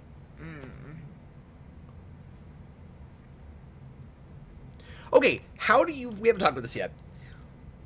What is your read on the idea that the gargoyles don't think they need names? That is an odd, quirky choice to me, and I don't know where it comes from. Yeah. I didn't really think much of it. Like, it's kind of their, like... I think it's just another thing that they can be, like, kind of annoyed about with humans. Where they have to, yeah. Yeah, it sets them apart from humans and gives them a different perspective and way of looking at things. The idea that humans label things too much. Mm-hmm. But if you had if you have a race of a lot of individuals, and you had to delegate and give them all jobs, things to do. Senior Stick says they never need them. Yeah, that's the part of it I'm not buying, though. Right. You'd think it would just be really inconvenient not to have something to call each other. Yeah. You know what I mean? Because they all have such distinct personalities. They are really individualistic. Yeah. Right. And so that's the one part of that lore I kind of have a tough time buying. Yeah. Oh, she's good. So she's about to have a really weird line. She's got this great line we cannot stop saying now. And I don't really understand what it means. Somebody try to explain this to me, okay? If you're watching this live or later on, leave a comment. A good laugh would be worth a lot of money right now. What does that mean? What does that mean? A good laugh would be worth a lot of money right now. I'm reminded of Star Trek 6. I'd give good money if he'd shut up.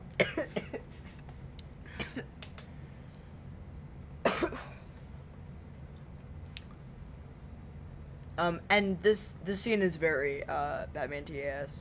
Oh yeah, everything about it. Even when she's looking over the city and all of that. But like, she's investigating with the flashlight. There's a part of me that wants her to start looking through files and put the flashlight in her mouth, and then I remember it's not Batman. Yeah. Is it odd that she doesn't have a partner? Yeah, I think so. You know, usually, like your Romaine Montoya is going to have a Harvey Bullock. Mm-hmm. Like, it's kind of odd she doesn't have a... It's like... this relationship wouldn't work if she wasn't by herself. Right. So you need her to be kind of a lone wolf. I wonder if later on we find out she has one and she just runs off away from him or her a lot.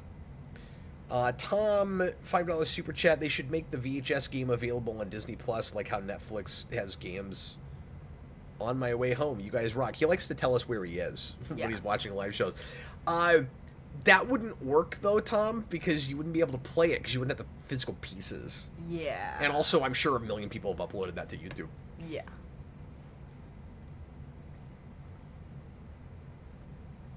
And see, it's nice to have this in character to give us some of the rules that the Gargoyles wouldn't feel the need to discuss amongst themselves because they know them already. So this is a natural way, just writing 101 stuff, folks. Like, you know, if you're a beginning writer, this is a thing, especially if you want to write like screenplays or comic scripts. These are things to think about. You don't want forced exposition and dialogue, and one way to minimize that, but since it's, you know, on the screen and we don't have internal monologue like in a novel, you've got to get that exposition in there somewhere. You can't just avoid it. So we've done 3 episodes without knowing that. I mean, we can kind of guess that the Gargoyles don't really look like they fly. They probably just glide. But he's now confirmed that through a character who would naturally ask that question. Yeah. Or make that assumption even. Like, there's nothing forced expository about that at all. She says, oh, let's go, you can fly. No, I can't. Yeah. Here's the rules. It's great. Yeah.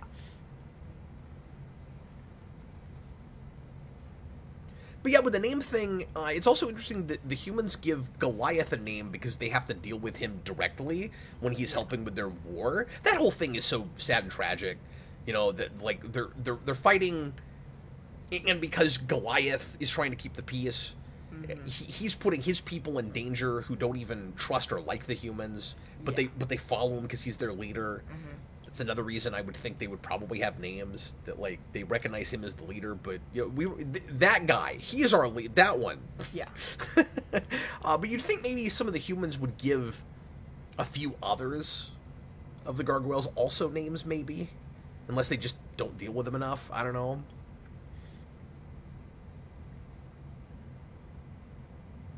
Yeah, well, keep in mind, Goliath, there's nobody else around but humans right now.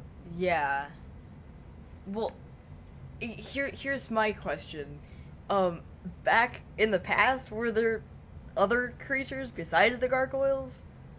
And the human, like... Maybe we'll find out later that there were. I mean, it would be kind of weird if you had this fantasy universe where you had these supernatural creatures but no other ones. Yeah. You know? Well, you know what? We know for sure there must be, because they thought the helicopter was a dragon. Yeah. So there must be dragons. Right. Unless they think that... this is muddled. Unless they know about dragons from mythology and think maybe dragons are real, but they don't know that either. But I think it's more likely they've seen one, right?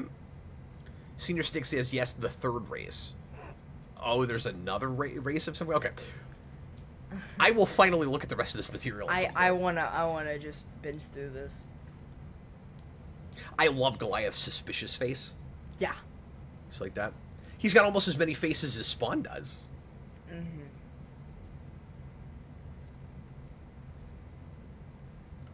Tom, $2 super chat. It's a convoluted way of saying this is a joke, right? I don't know what he's talking about. What? Yeah. What's Sorry, a Tom. convoluted way of saying it's a joke, right? Yeah, I don't know which thing we were talking about that you're referring to right now.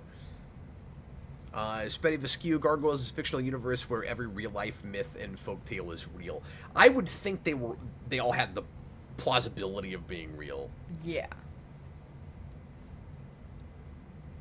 Twin Towers in the background. I don't know if you saw that. Yeah. So these scenes with Xanatos and Goliath remind me of lots of early Superman and Lex Luthor meetings, like sizing each other up for the first time, and then when you get to the end and Goliath decides that Xanatos is his enemy, and nearly kills him in that confrontation in the office at the end, like, we do that a lot with Superman. Yeah.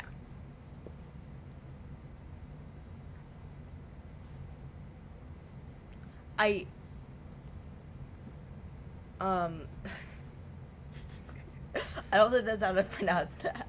Yeah, no, that's how you say naivete. I think it was spelled wrong in the subtitles, but I think it's funny that he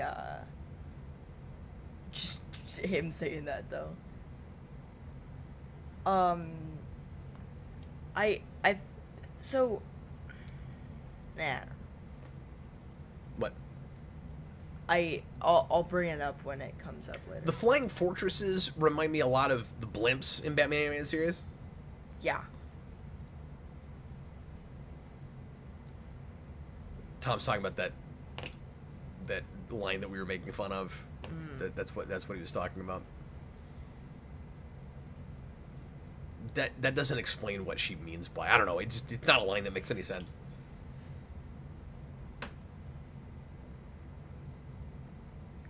That was a really good scene. Yeah. No, the writing in this is shockingly good, and holds up really well. A lot of it. Yeah. And don't get me wrong, there's silly things here and there, and dated things, but nothing like on the level or the number of X-Men. Yeah. And more, I'm finding that those are the most comparable. The shows, the way the stories are told, I think. Yeah. Oh. You gotta talk about this. Oh my gosh. So they go from the gargoyles to the Statue of Liberty, and I'm like, while we were watching this through, I was like, oh, is the Statue of Liberty gonna come alive? That's great. I think even the soundtrack is taking its cues in some places from Beauty and the Beast. That big bombastic sound, besides the main theme, when they come out of stone, there's a lot of that in Beauty and the Beast around the castle stuff. Yeah. You definitely don't get the show without that movie. Yeah. And remember, that's 3 years before this. Right. I while watching this, I didn't actually think about Beauty and the Beast at all. But yeah, and I didn't either. And then once I thought of it, because I was like, Goliath keeps reminding me of something, and I was like, yeah, kind of the Beast, right? And now I can't stop making connections with it. Why are you hiding back there? More over animating. Yeah. Yeah, there's some exaggerated stuff going on with facial features and talking with hands. And... yeah. It's like if you were in an animated show.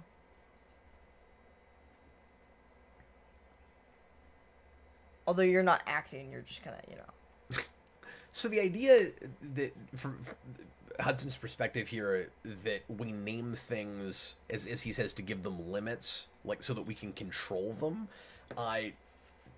there's definitely some truth in that. Like, I like the cynicism in that. And I also kind of like the idea that maybe the reason the gargoyles don't feel like they need names or don't want them, at least like by the humans, is because it objectifies them. It like makes them items and things as opposed to people. Because for half of the day they look like objects. You know, they're statues. Yeah. But you'd think they'd give each other names. I don't know. I'm hung up on that. Yeah. I still don't know if I buy it.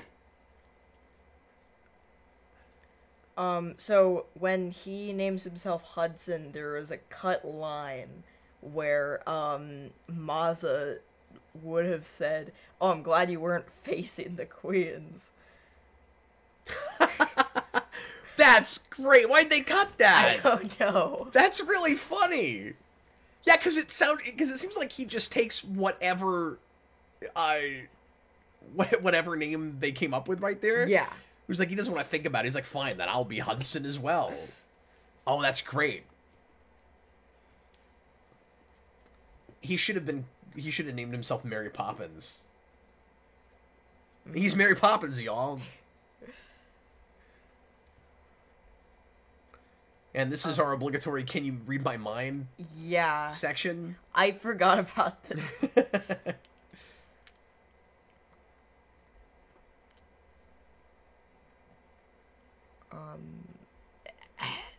They do this shot quite a bit, but lot. it looks really good.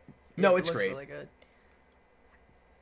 Well, and also keep in mind, like, he's a gargoyle, so like he'd be if he was a real stone gargoyle, he'd be at the top of a building looking down on buildings. Like, Yeah. Maza and Goliath have a very specific dynamic, partly because of the choice to make her female, I think, and that comes out and rings true without getting to like a weird romance place with it. Mm-hmm. And I don't know if being a kids cartoon, if they ever get odd and sort of half broach that, where like she kind of falls in love with Goliath, or if any of that happens. Mm-hmm. But just in this pilot, like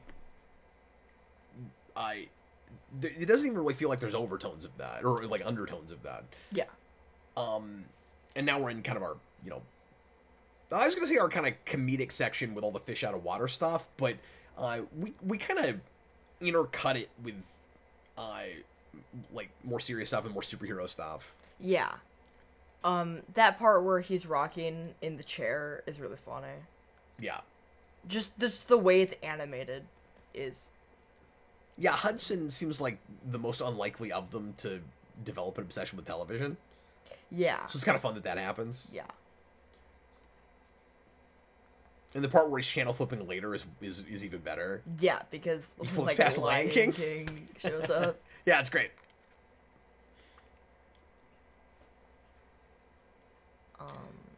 And now we've landed into a real typical superhero scene. Yeah. To turn this straight up into a superhero comic thing. This is just a Batman TAS episode. Brendan. But again, it looks more X-Men. Yeah. Or even like a Spider-Man alley scene. Yeah, Sped and Viskew, don't tell me anything. I'll finally watch through the rest of the show. It sounds like they definitely do some romance stuff with him, though. Oh, I didn't... And obviously, it would be too early to do any of that. Even as I'm saying that this feels close enough to a movie. Yeah. And he's still grieving his wife, and then she's going to show back up, and then it's going to turn out that she betrayed him. Like, he goes through an emotional roller coaster. Yeah. You can't sympathize more with Goliath. Right. When he's ready to just kill Xanatos at the end, like, so often that's forced. I'm getting ahead of myself again, but so often that's real forced, and I don't really buy it in the moment. We've just got to have that real dramatic moment. Yeah. God, buy everything he does. Yeah.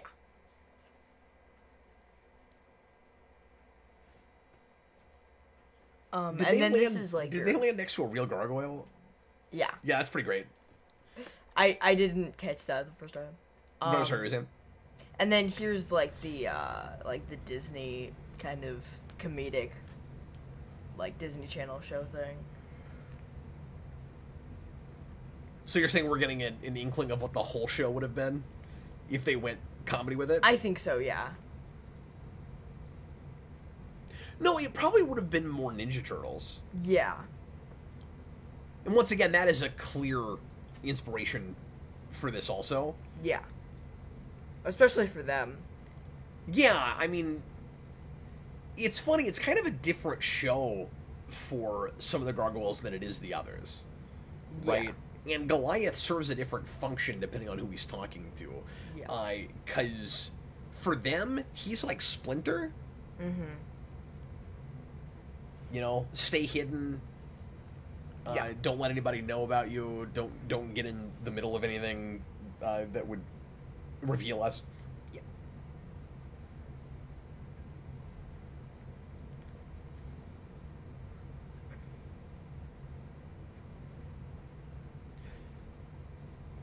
And then more of these guys. Yeah, if any episode has more padding than the others, it's this one. Yeah. And we're right at the halfway point. Feels like we are padding things out a little bit here. Yeah. Could this whole thing have been done in 4 instead of 5? Maybe. Maybe, but I do like all the stuff with him and her. No, that's true. Goliath and Maza. Yeah, and you need to give all the other gargoyles a little bit of screen time. Yeah.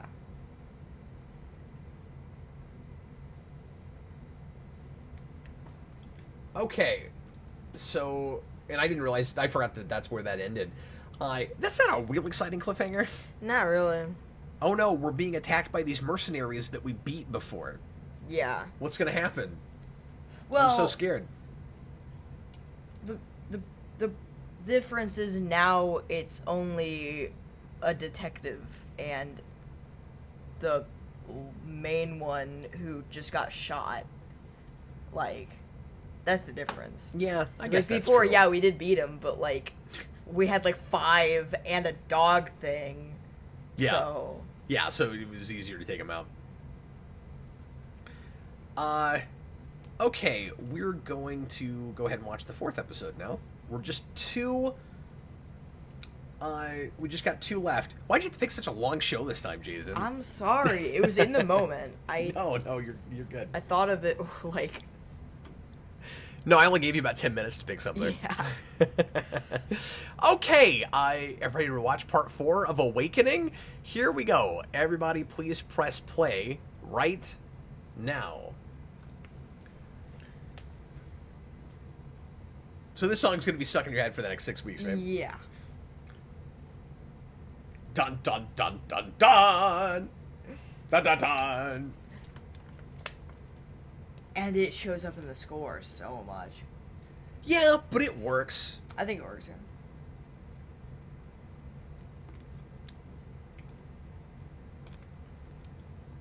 And it's the thing that really ties the 2 time periods together. Yeah. It's just if we had the movie version, we wouldn't have to sit through the intro every time. Yeah. I guess we could have been skipping it, but that's always weird when you're trying to sync it with everybody. Everyone, put it to timestamp 125. After the intro skip. So Xanatos' helicopter is really funky looking. Xanatos is a helicopter? No, his helicopter. Oh, his helicopter. That Xanatos is a helicopter. It looks like origami or something. Yeah.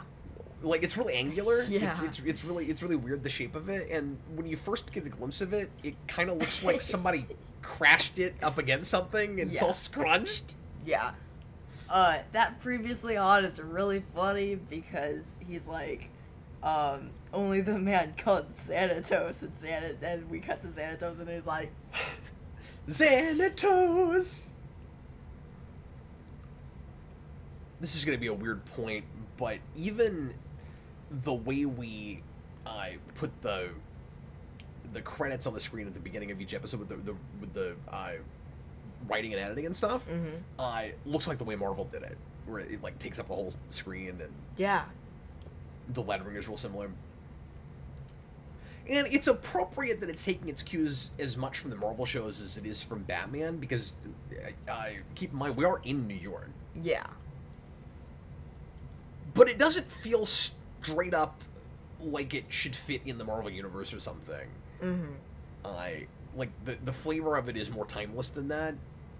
Again, it's got well, I was gonna say it's got futuristic technologies. Marvel has that too, especially because you can't shoot real bullets, so you gotta have laser guns. So we're doing that whole thing. Yeah. So it feels like a weird blend of both. Yeah. Of DC and Marvel. And also, again, Ninja Turtles. Not to keep making the same points, but that helps it not to feel generic. It's just a little bit of everything. But it does feel distinctly Disney to me. And again, a lot of people will look at this for the first time and be surprised it's Disney and not really see it. But I think if you spend enough time with this, Yeah. Disney Hallmark start jumping out at you. Mm-hmm. And even just animation style stuff. Yeah.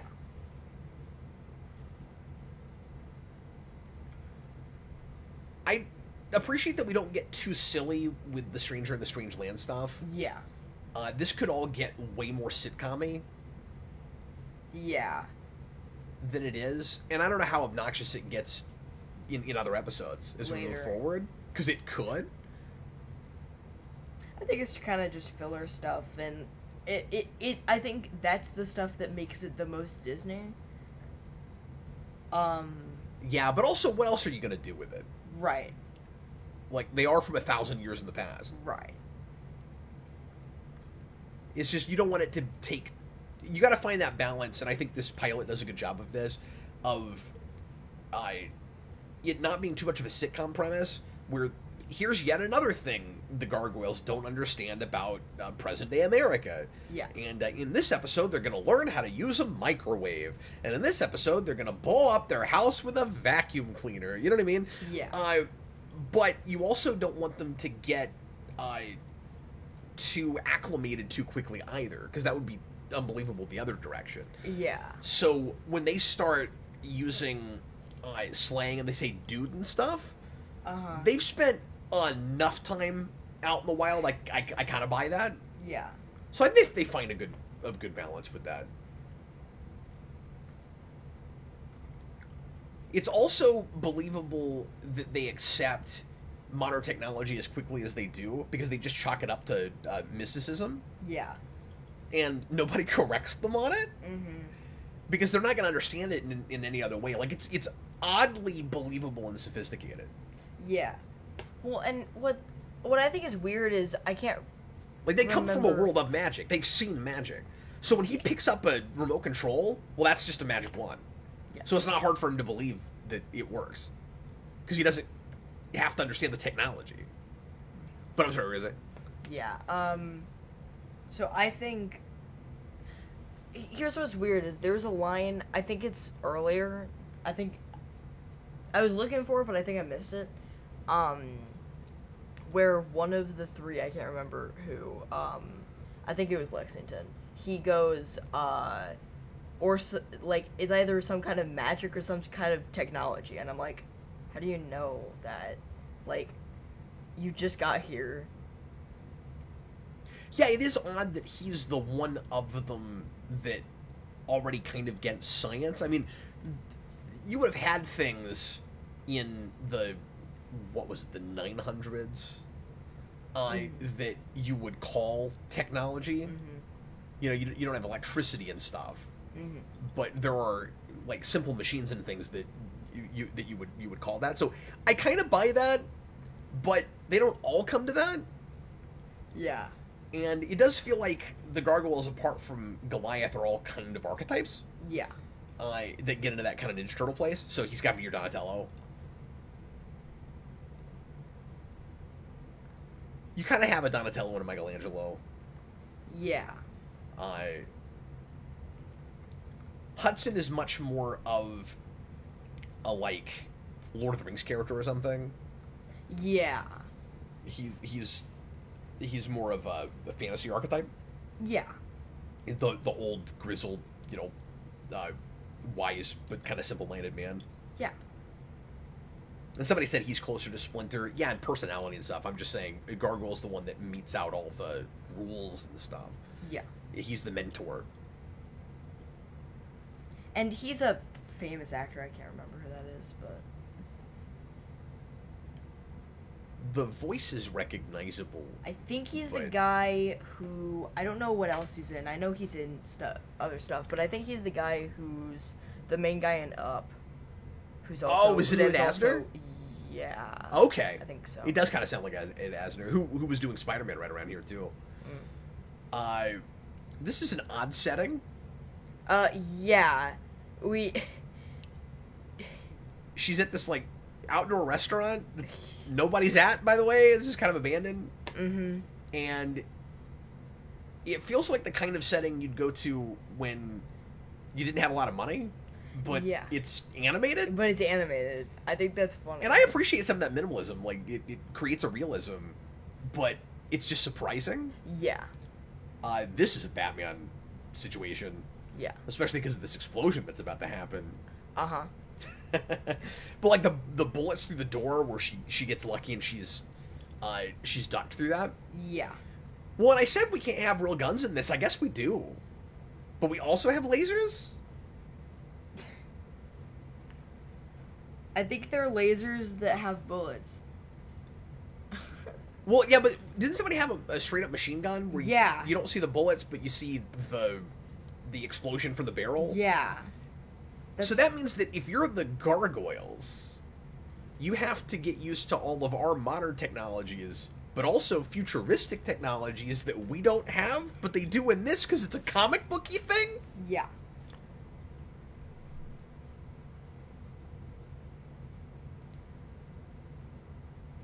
Yeah, people in the comments are talking about how Hudson has a Scottish accent. Once again, I don't understand how there's different accents.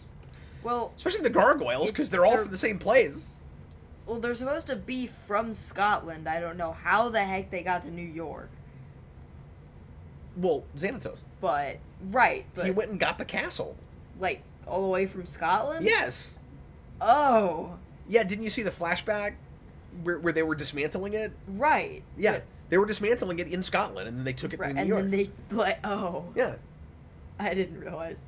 Hey, Lionel Luthor did exactly the same thing before the pilot of Smallville. True. He takes a castle apart, I think also from Scotland maybe, but in Europe, and then he brings it here.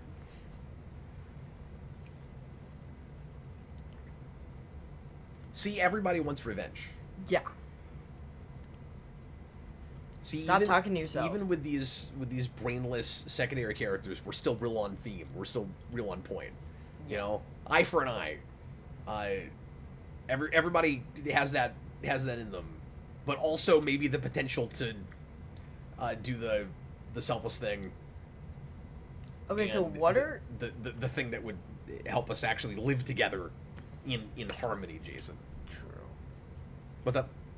Okay, so what are those, like, shoulder straps that she has? It's called the 90s. You got straps in comic book things in the 90s. Oh, okay. Oh, yeah, we're gonna have this guy that's like, oh, I've been running forever. I never saw that statue there before. No, it's great. But yeah, that was one of the things that helped the show to really stand apart, is just how comparatively down to earth it is. Mm-hmm. It feels like a script written in some ways like it's for a live action thing and not an animated thing. Mm-hmm. And I appreciate that. I hesitate saying that because I don't want people to think that I'm suggesting that. I can't believe she says comic book rejects. Yeah. Because that's exactly what I said about them. Yeah.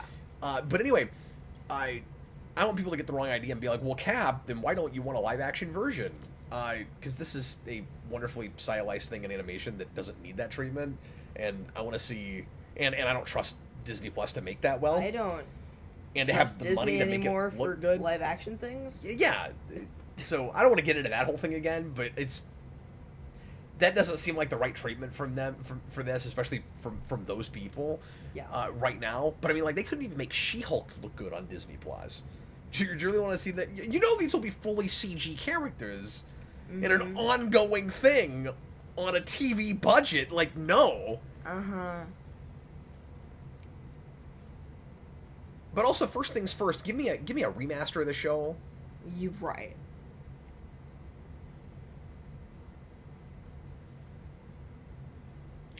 Maybe do another season, and I haven't read the comics, but I've heard good things about that. And there's a comic series going on right now, and I think Wiseman is writing it. Oh, okay. Correct me if I'm wrong about that, because I've not been looking at it. But if that stuff's good, you know, maybe do another season based on that, and you redeem the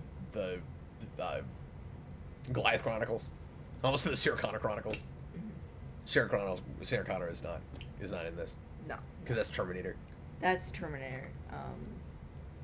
Well, and someone said earlier that the X-Men guys worked on the season 3, which Oh well, then you're gonna love it. They replaced Wiseman, but yeah, Well, and keep in mind that's, I mean, X-Men doesn't have a good last season, and that's right around then. I mean it's okay. Because yeah, because that'd be 97. This starts in 95. Yeah, so 97. they would have Yeah. they would have left that show and come to this. Uh-huh. Oh, I can't wait to watch that, Jason. At least it's only 13 episodes. Right. That's good. I love Howie. She looks like an anime character, and that's an anime shot. That is an anime shot. I wonder what animation house was working on this, but I would bet you money it was a Japanese house. Yeah. And they might have been using the same Japanese house that was doing some of the episodes for Batman. Mm-hmm. That's likely, since they had Batman animators.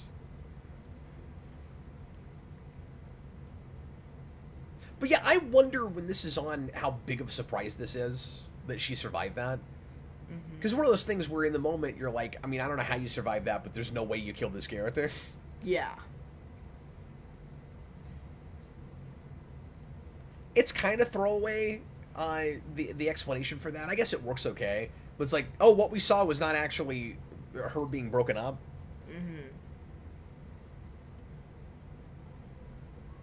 But Goliath wasn't there, so there's no reason for him to think she made it.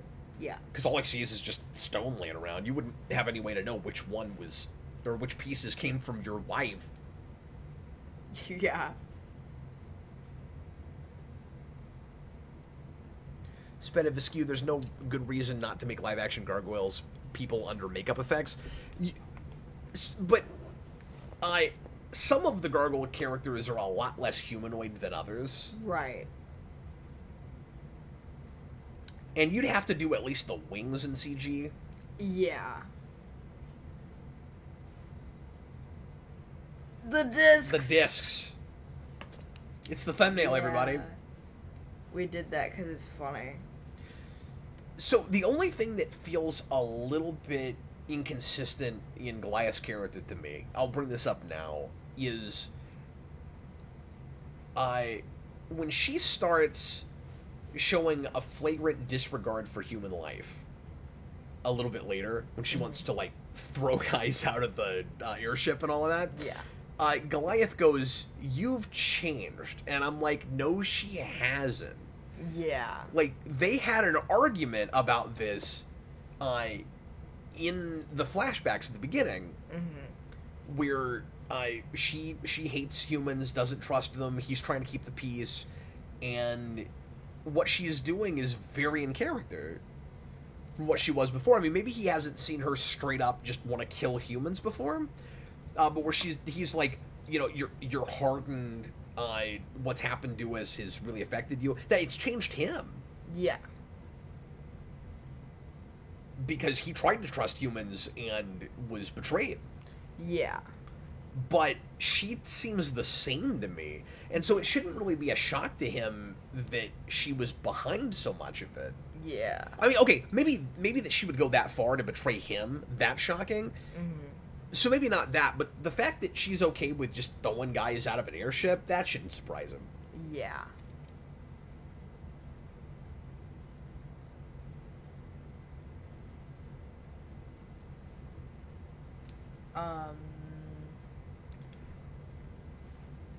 Yeah, I really like her voice work here. I like how This is some of Sirtis's best acting in anything. Yeah. And she disappears.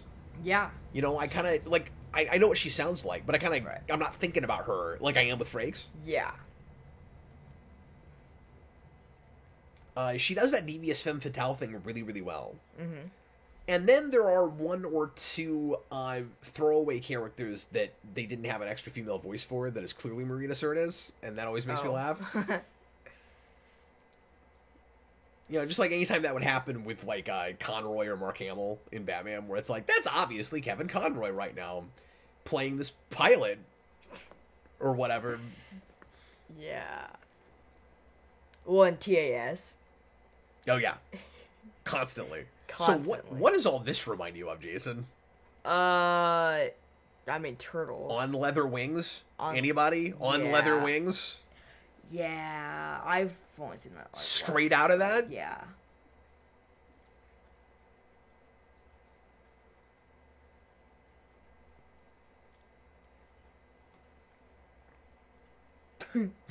I don't know that he'd be that surprised by that. Now, how unreliable is her story about when she was woken up? Because, and again, I haven't watched any more of this in a long time, so I don't know.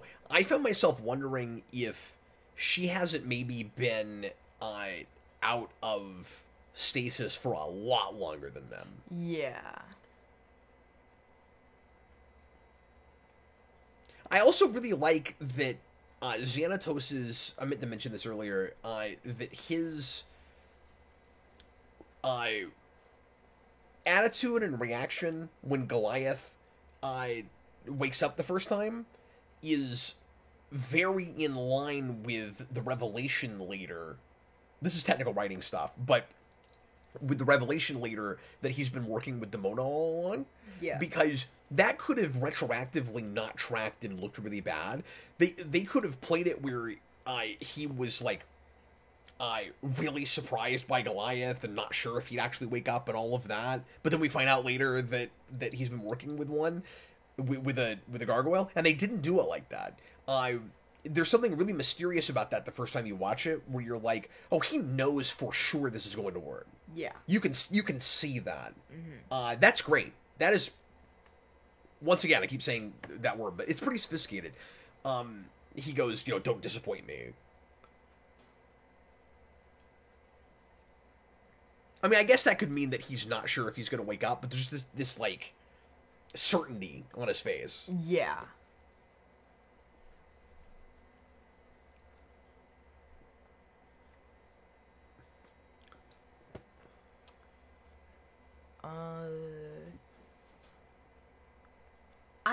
I think we're on part 4. Yeah. I think it's kind of crazy that we don't do this plan until like 4 and 5. Like, I think it's a little I think. You think it takes too long? No, I think it doesn't take enough time to get the discs. I think that should be. I'm glad that we don't have to live with a MacGuffin plot too long. Mm-hmm. And also keep in mind that Xanatos set all this up in the first place. Yeah. So it's not a compelling enough mystery to take a long time with it.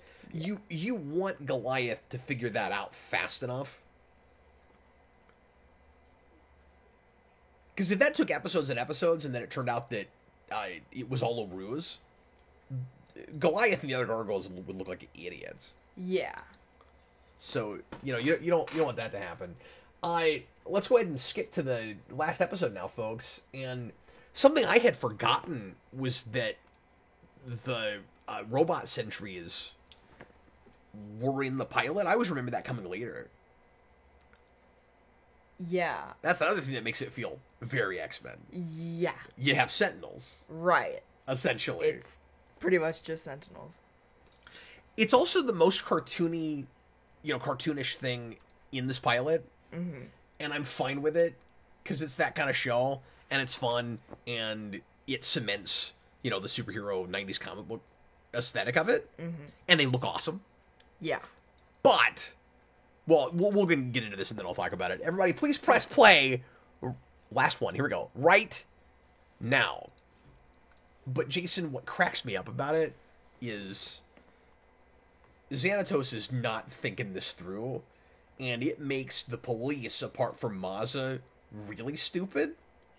Gee, I wonder who created the basically like spider slayers for gargoyles. Could it be the man who put a giant medieval castle in the middle of New York City? Well, there can't be anything illegal about having those. Yeah. It's really goofy. Yeah, I wonder just how much he had to go through to get that castle up on the top of that building. Yeah. But it's a conceit with these kind of comic book things where how are you going to have fun over the top action sequences, and how do you get in the big super sci-fi stuff if you got to be too careful about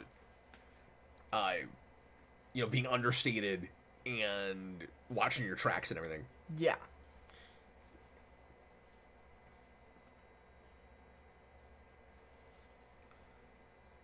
So smart of them in the previously on to give us specifically that flashback, because the big revelation of this episode is going to be that Demona kind of betrayed Goliath herself. Yeah. And that she struck before the humans had a chance to strike them. Yeah.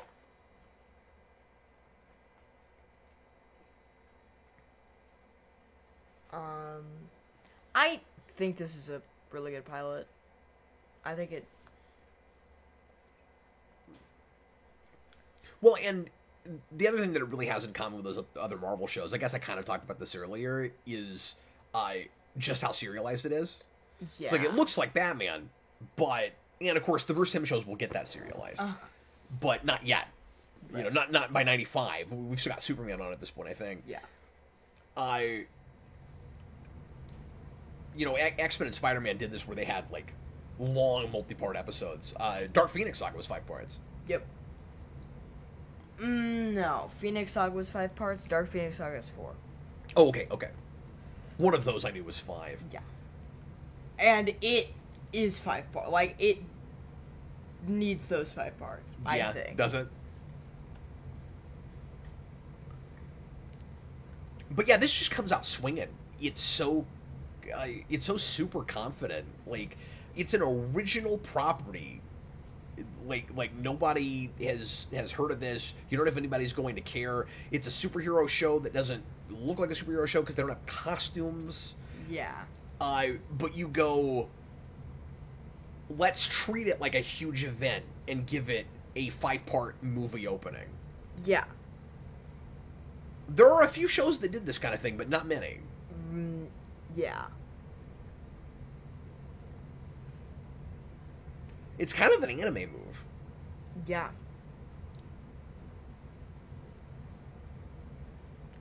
And apparently and I know you probably haven't seen it in so long, but apparently the movie also has, like, a couple scenes cut from it. Oh, does it? As well, like, to save time, but... Okay. Well, that makes sense. Well, look, they had to fit the VCR board game on the VHS tape. Right. Monsters. Okay, this is going to sound like a weird point. That guy does not look as southern as his voice. No. Yeah, I was gonna say that. Do you like how the gargoyles' capes, like, naturally lock at the top? Yeah. Like, they have a biological locking I think that's cool. mechanism. That's cool. Where they look like medieval capes. Yeah.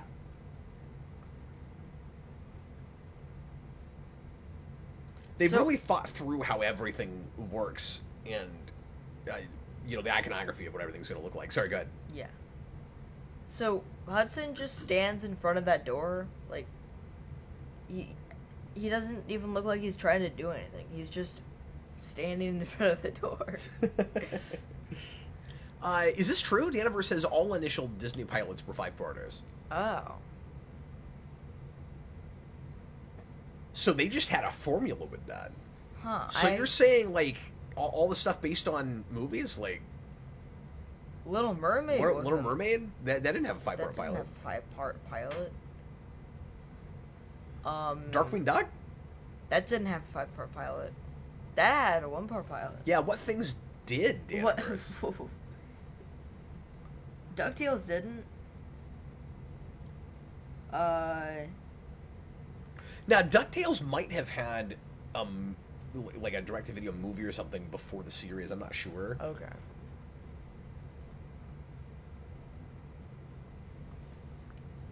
Okay, so I'm sure they'll get more into the biology and the mythology of the. Oh, he says DuckTales and Tailspin both had 5-part pilots. Ah. Interesting. I'm pretty sure Darkwing Duck did not, though. No. But anyway, so I'm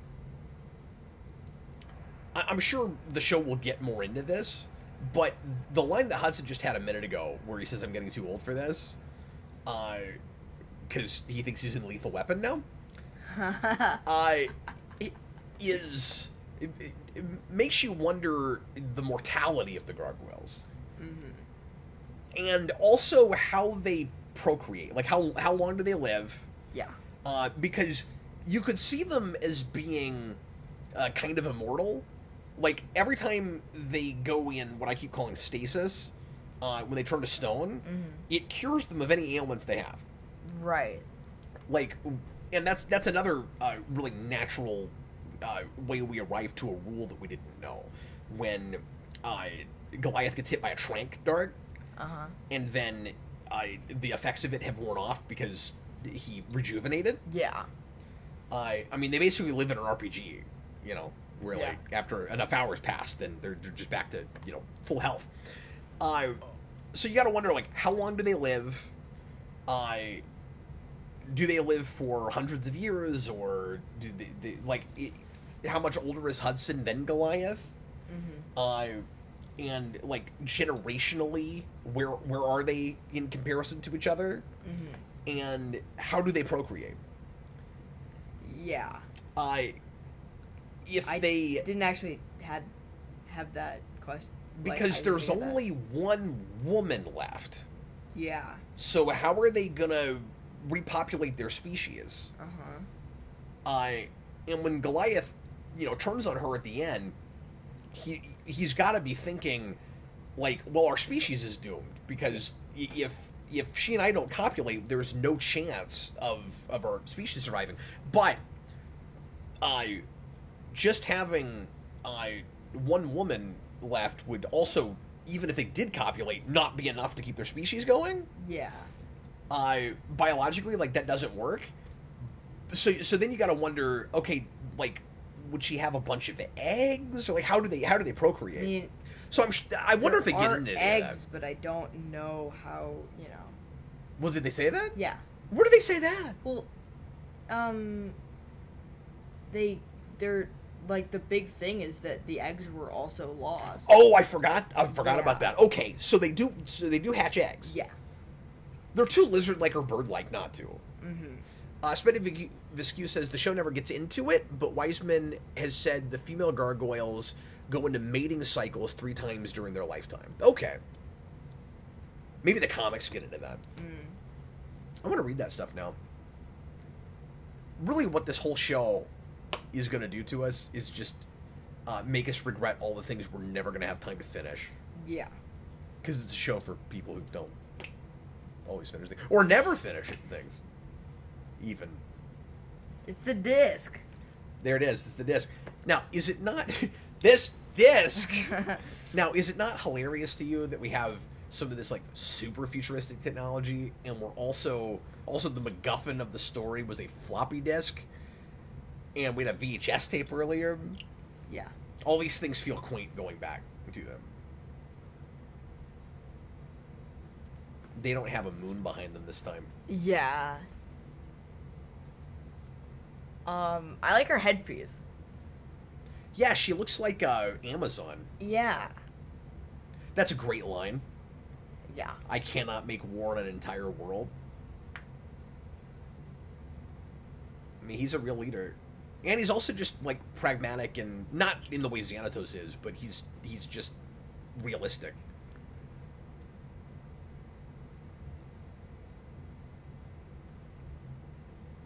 So you see what I'm saying? Yeah. There were some telltale signs before that she had this way of looking at things, and maybe she seems harder to him, but she has the same philosophy she had before. She is Magneto. Yeah. Also, isn't it kind of funny that she has the same philosophy as, like, Magneto or Mystique? Yeah. And she has blue skin? Mm-hmm. What is it with blue-skinned people? I don't know. None of them in this will suit. remember that. That'd make a good Telltale game.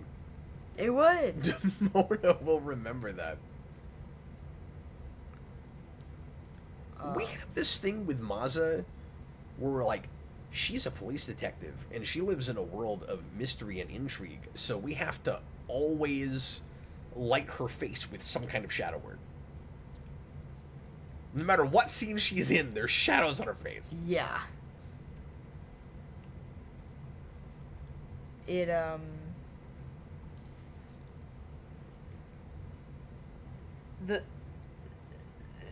don't know. The shadows are good. Yeah. That was really insightful. Jason's reached his limit. This pilot was too long. No, The shadows are good! Oh, sad face Maza. She's got a lot of different expressions too, Jason. Yeah, she does.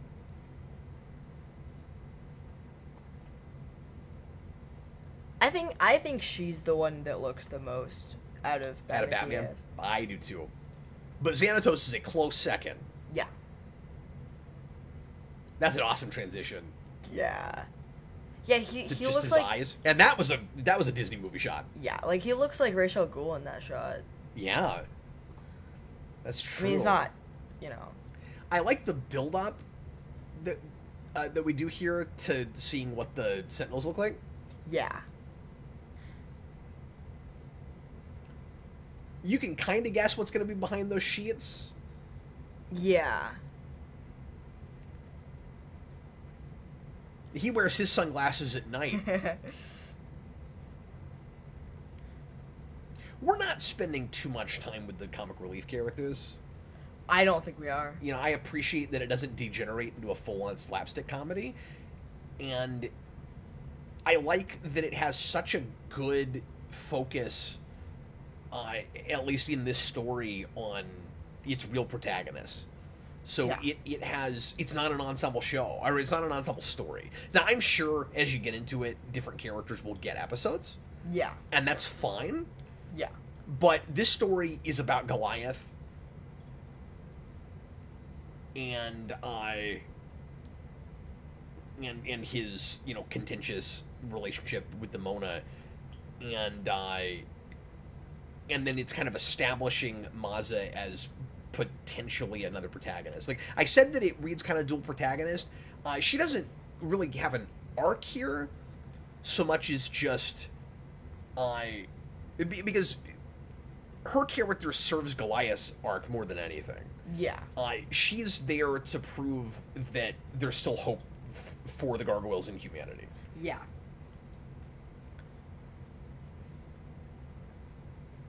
It appears to be the Ace of Spades. Spades. Boy, that's a neat shot. Mm-hmm. Goliath is not above busting up his castle to stop the bad guys. Mm-hmm. He does a lot of that.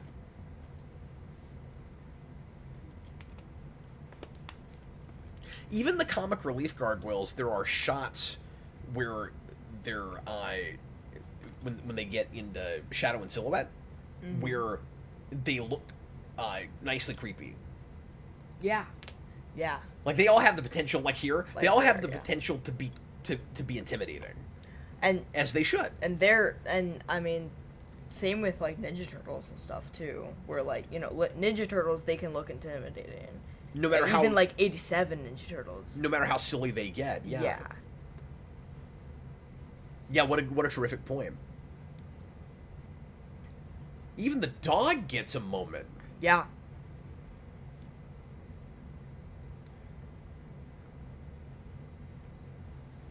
I like how we still, you know, we have an actual, like, a whole fight with them. or with the robots, I mean. Yeah. And the robots are not just a cliffhanger.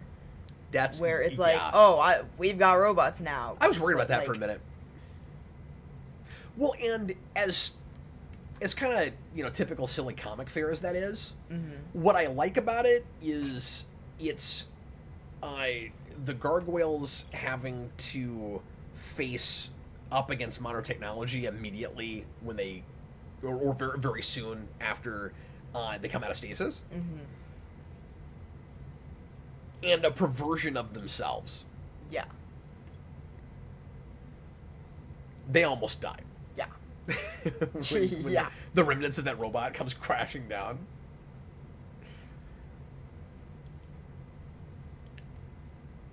So we are maybe a little bit too typical with Xanatos' motivations, where it's like he's got to weaponize everything. Yeah. And so the first thing he thinks of with the gargoyles is they're these strong potential warriors that I could use if I could manipulate them. Yeah. And I'm like, especially these days with drones and stuff, you know, the whole silly plot in the second Jurassic World movie, Jurassic House, of like, let's weaponize these very difficult to control dinosaurs. I'm like, or you could just make drones and pilot them separately and not risk human lives and blow stuff up with them. But it's a little bit more believable in 1995, I guess. Yeah. That's what you're trying to do with the gargoyles. And then when he can't control Goliath, he goes, well, my backup plan is I'll just base my drone robots on them. Yeah. Okay.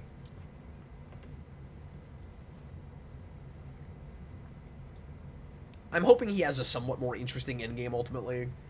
Yeah. Than just that. Like, is it just money?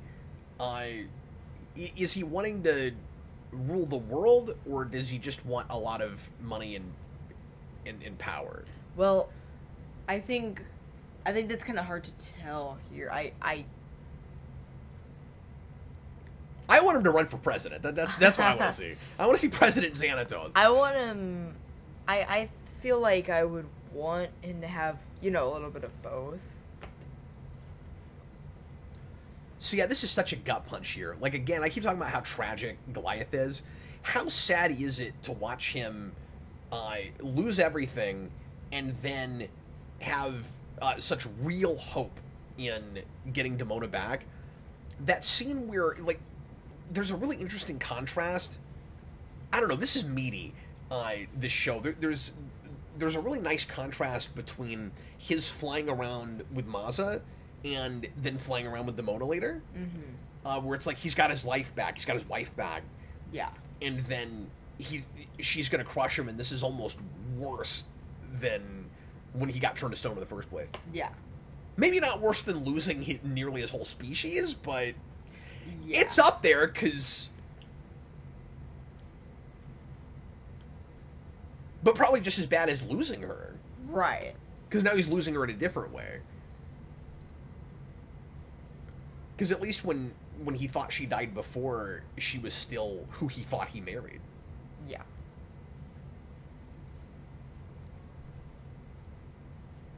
And you take one look at that design and you know she's going to be the big villain for the show. Yeah.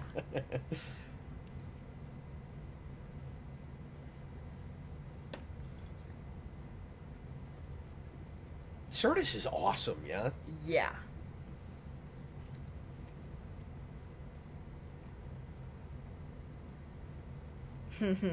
Yay, a rock hit a person in this show!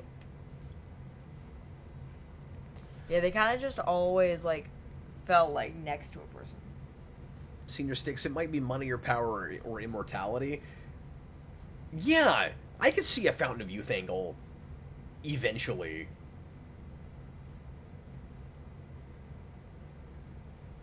Okay, am I just having deja vu, or did we not already have a shot like that earlier where he rescues her flying off the side of the castle? Right, because she fell off.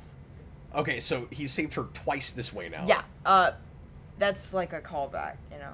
Oh. Because it's You think saying that was that like a he trusts her more than he likes her more than the Demona now? Demona now. Okay. And so he's willing to do that again instead of No, that's good.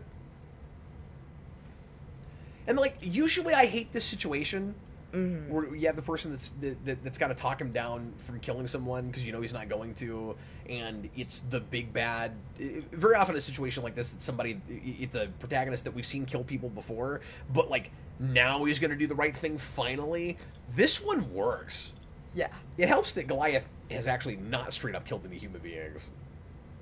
Except for maybe in that war earlier, but while protecting other human beings. Yeah. So, like, that was a real war situation.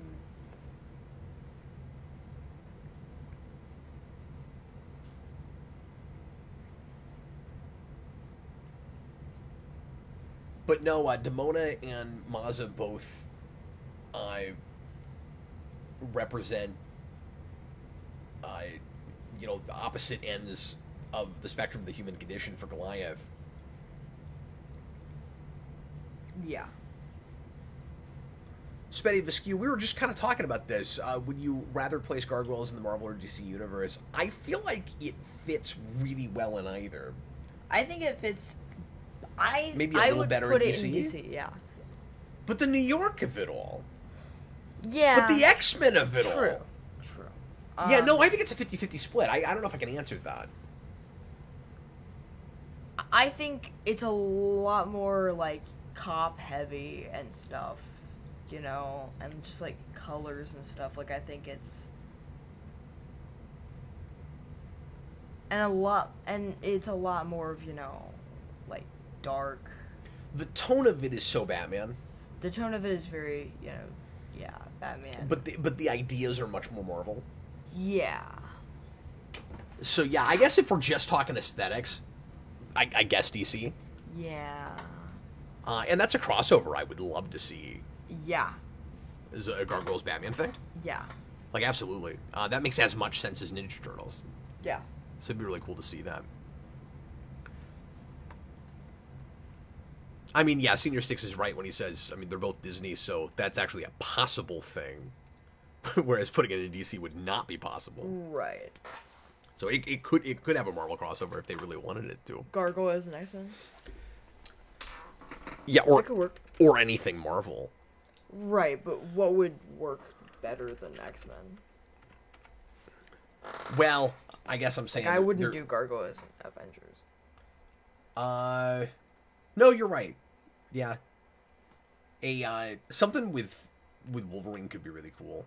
Yeah. Imagine if there was like a second, or like I can't say second, like if there was like a new Weapon X.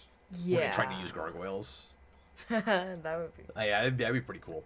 Okay, this has been a real long one because this was a very lengthy pilot, but we're gonna go ahead and answer our questions very quickly here. I think this one will be pretty easy. Jason, I don't think the show has pilotitis at all. I don't think it does at all. No. Especially since it's very long or a very long episode. They get to cheat in not having to rush anything. Right. In setting up characters and still telling a good story. Yeah. And I go as far as to say, as origin-y as this pilot is, of course, if it's all you ever see, you get a pretty good story. Yeah. Yeah, you do. Who's the character that you would most come back for? Honestly, Maza, but... Yeah. I was going to say it's a tie between her and Goliath. Yeah. And that's what it wants you to feel like, I think. Mm-hmm. Where it feels like their show together. Mm-hmm. But there are and Xanatos. But I was going to say, but there are actually a lot of characters. Yeah. That, as much as this isn't too ensemble yet, right. That would make you curious to come back for too, because it's not just how good your villains are. Right, your villains are really good. Yeah, Demona and Xanatos, and they both have their own motivations, and they're working together. But they could cross each other at any time, and all that soap opera stuff is awesome. Like, you want to come back just to see where all that goes. Mm-hmm. But individually, just who would be fun to watch again? Like, you got to see more Demona. Yeah. And especially if you're a Trek person and you don't love Troy, you're like, oh look, Sirtis has range. Like, Yeah. she's kind of, in some ways, she's the MVP as far as voice acting goes. Yeah, Like, as far as voice acting, it's yeah. nuts how good she is. If the show is in a genre you're not usually drawn to, does it make you more interested in that genre? Now, obviously, this is a superhero thing. This is 90s animation. I'm very at home with all of this. But I'm not a big fantasy person. And I'm not real big into, like, you know, Celtic stuff. And this is borderline sword and sorcery, that sort of thing. Yeah. So for that stuff, maybe a little. Yeah. For me, it seems like if you can mix in a little bit of sci-fi, and if you can get it to present day, I suddenly care more. Yeah. me personally. Does it feel like the show already has an identity, or does it need to find its footing? I think it has an identity. I think it knows what it is. It's real confident out the gate. Yeah. Yep. I think it totally knows what it is. If you were a network exec, would you greenlight the series? It'd be pretty crazy to ask for a 5-episode pilot and then not make any more of it. Yeah. But yes. Of course. But I would also rework it and put it in the theater first. Yeah. And realistically, will you keep watching the show? I mean, we want to finally finish it. Yeah. Okay, well, I think that's going to do it for us today. This was a great one. Yeah. Is this your favorite pilot so far? I probably not. Or does that still go to Addams Family? I think I probably still goes to Addams Family. We've already done a lot of good ones. Yeah. We've only done one real bad pilot so far. Yeah. But that was also a bad show. Right. So. Well, and Star Trek wasn't great. Oh, no, that's true. TNG's not a good pilot either. That's not a good pilot. Yeah, no, that's a good point. So we've done 2 bad pilots. Yeah. But that is a good show. Yes. Like, that becomes a better show. Yes. I'm watching through season 1 right brain's now about to explode. of TNG. It is not great. I'm on Angel 1, and I'm having a really hard time getting through that episode. Sped Viscu more like urban fantasy. No, that's a good call. I guess I'm just talking about with all the flashback stuff initially. Yeah. But yeah. So Jason, why don't you reveal what we're gonna tackle next time? Next time. Do you remember? Next time we're doing Pushing Daisies. Pushing Daisies, which was an early 2000 show. What was that? 0304, maybe even a little bit earlier. It's the thing that that director went off and did after the Patrick Warburton Tick series got canceled.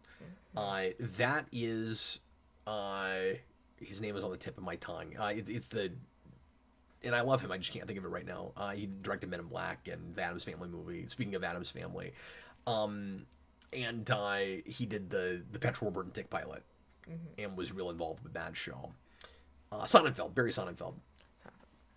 Yep. And I adored what I saw of that show. I've seen maybe the first half of the first season. It was only on for 2 years, and then it got canceled. So yeah, that's what we're gonna tackle next time. And that's real niche. I don't know how many people still remember that show, but I still hear about it every now and again. And it has an episode, Jason, with a Team BG song. Oh, really? There's a whole episode that's worked around Birdhouse. Oh, okay. That's pretty cool. Yep. Weird. So anyway, we're going to get going, but we appreciate you guys. We will see you again next week with another one, and join us for more fun stuff here on Geekvolution all this week. I was Captain Logan. And I was Jason. Bye, everybody.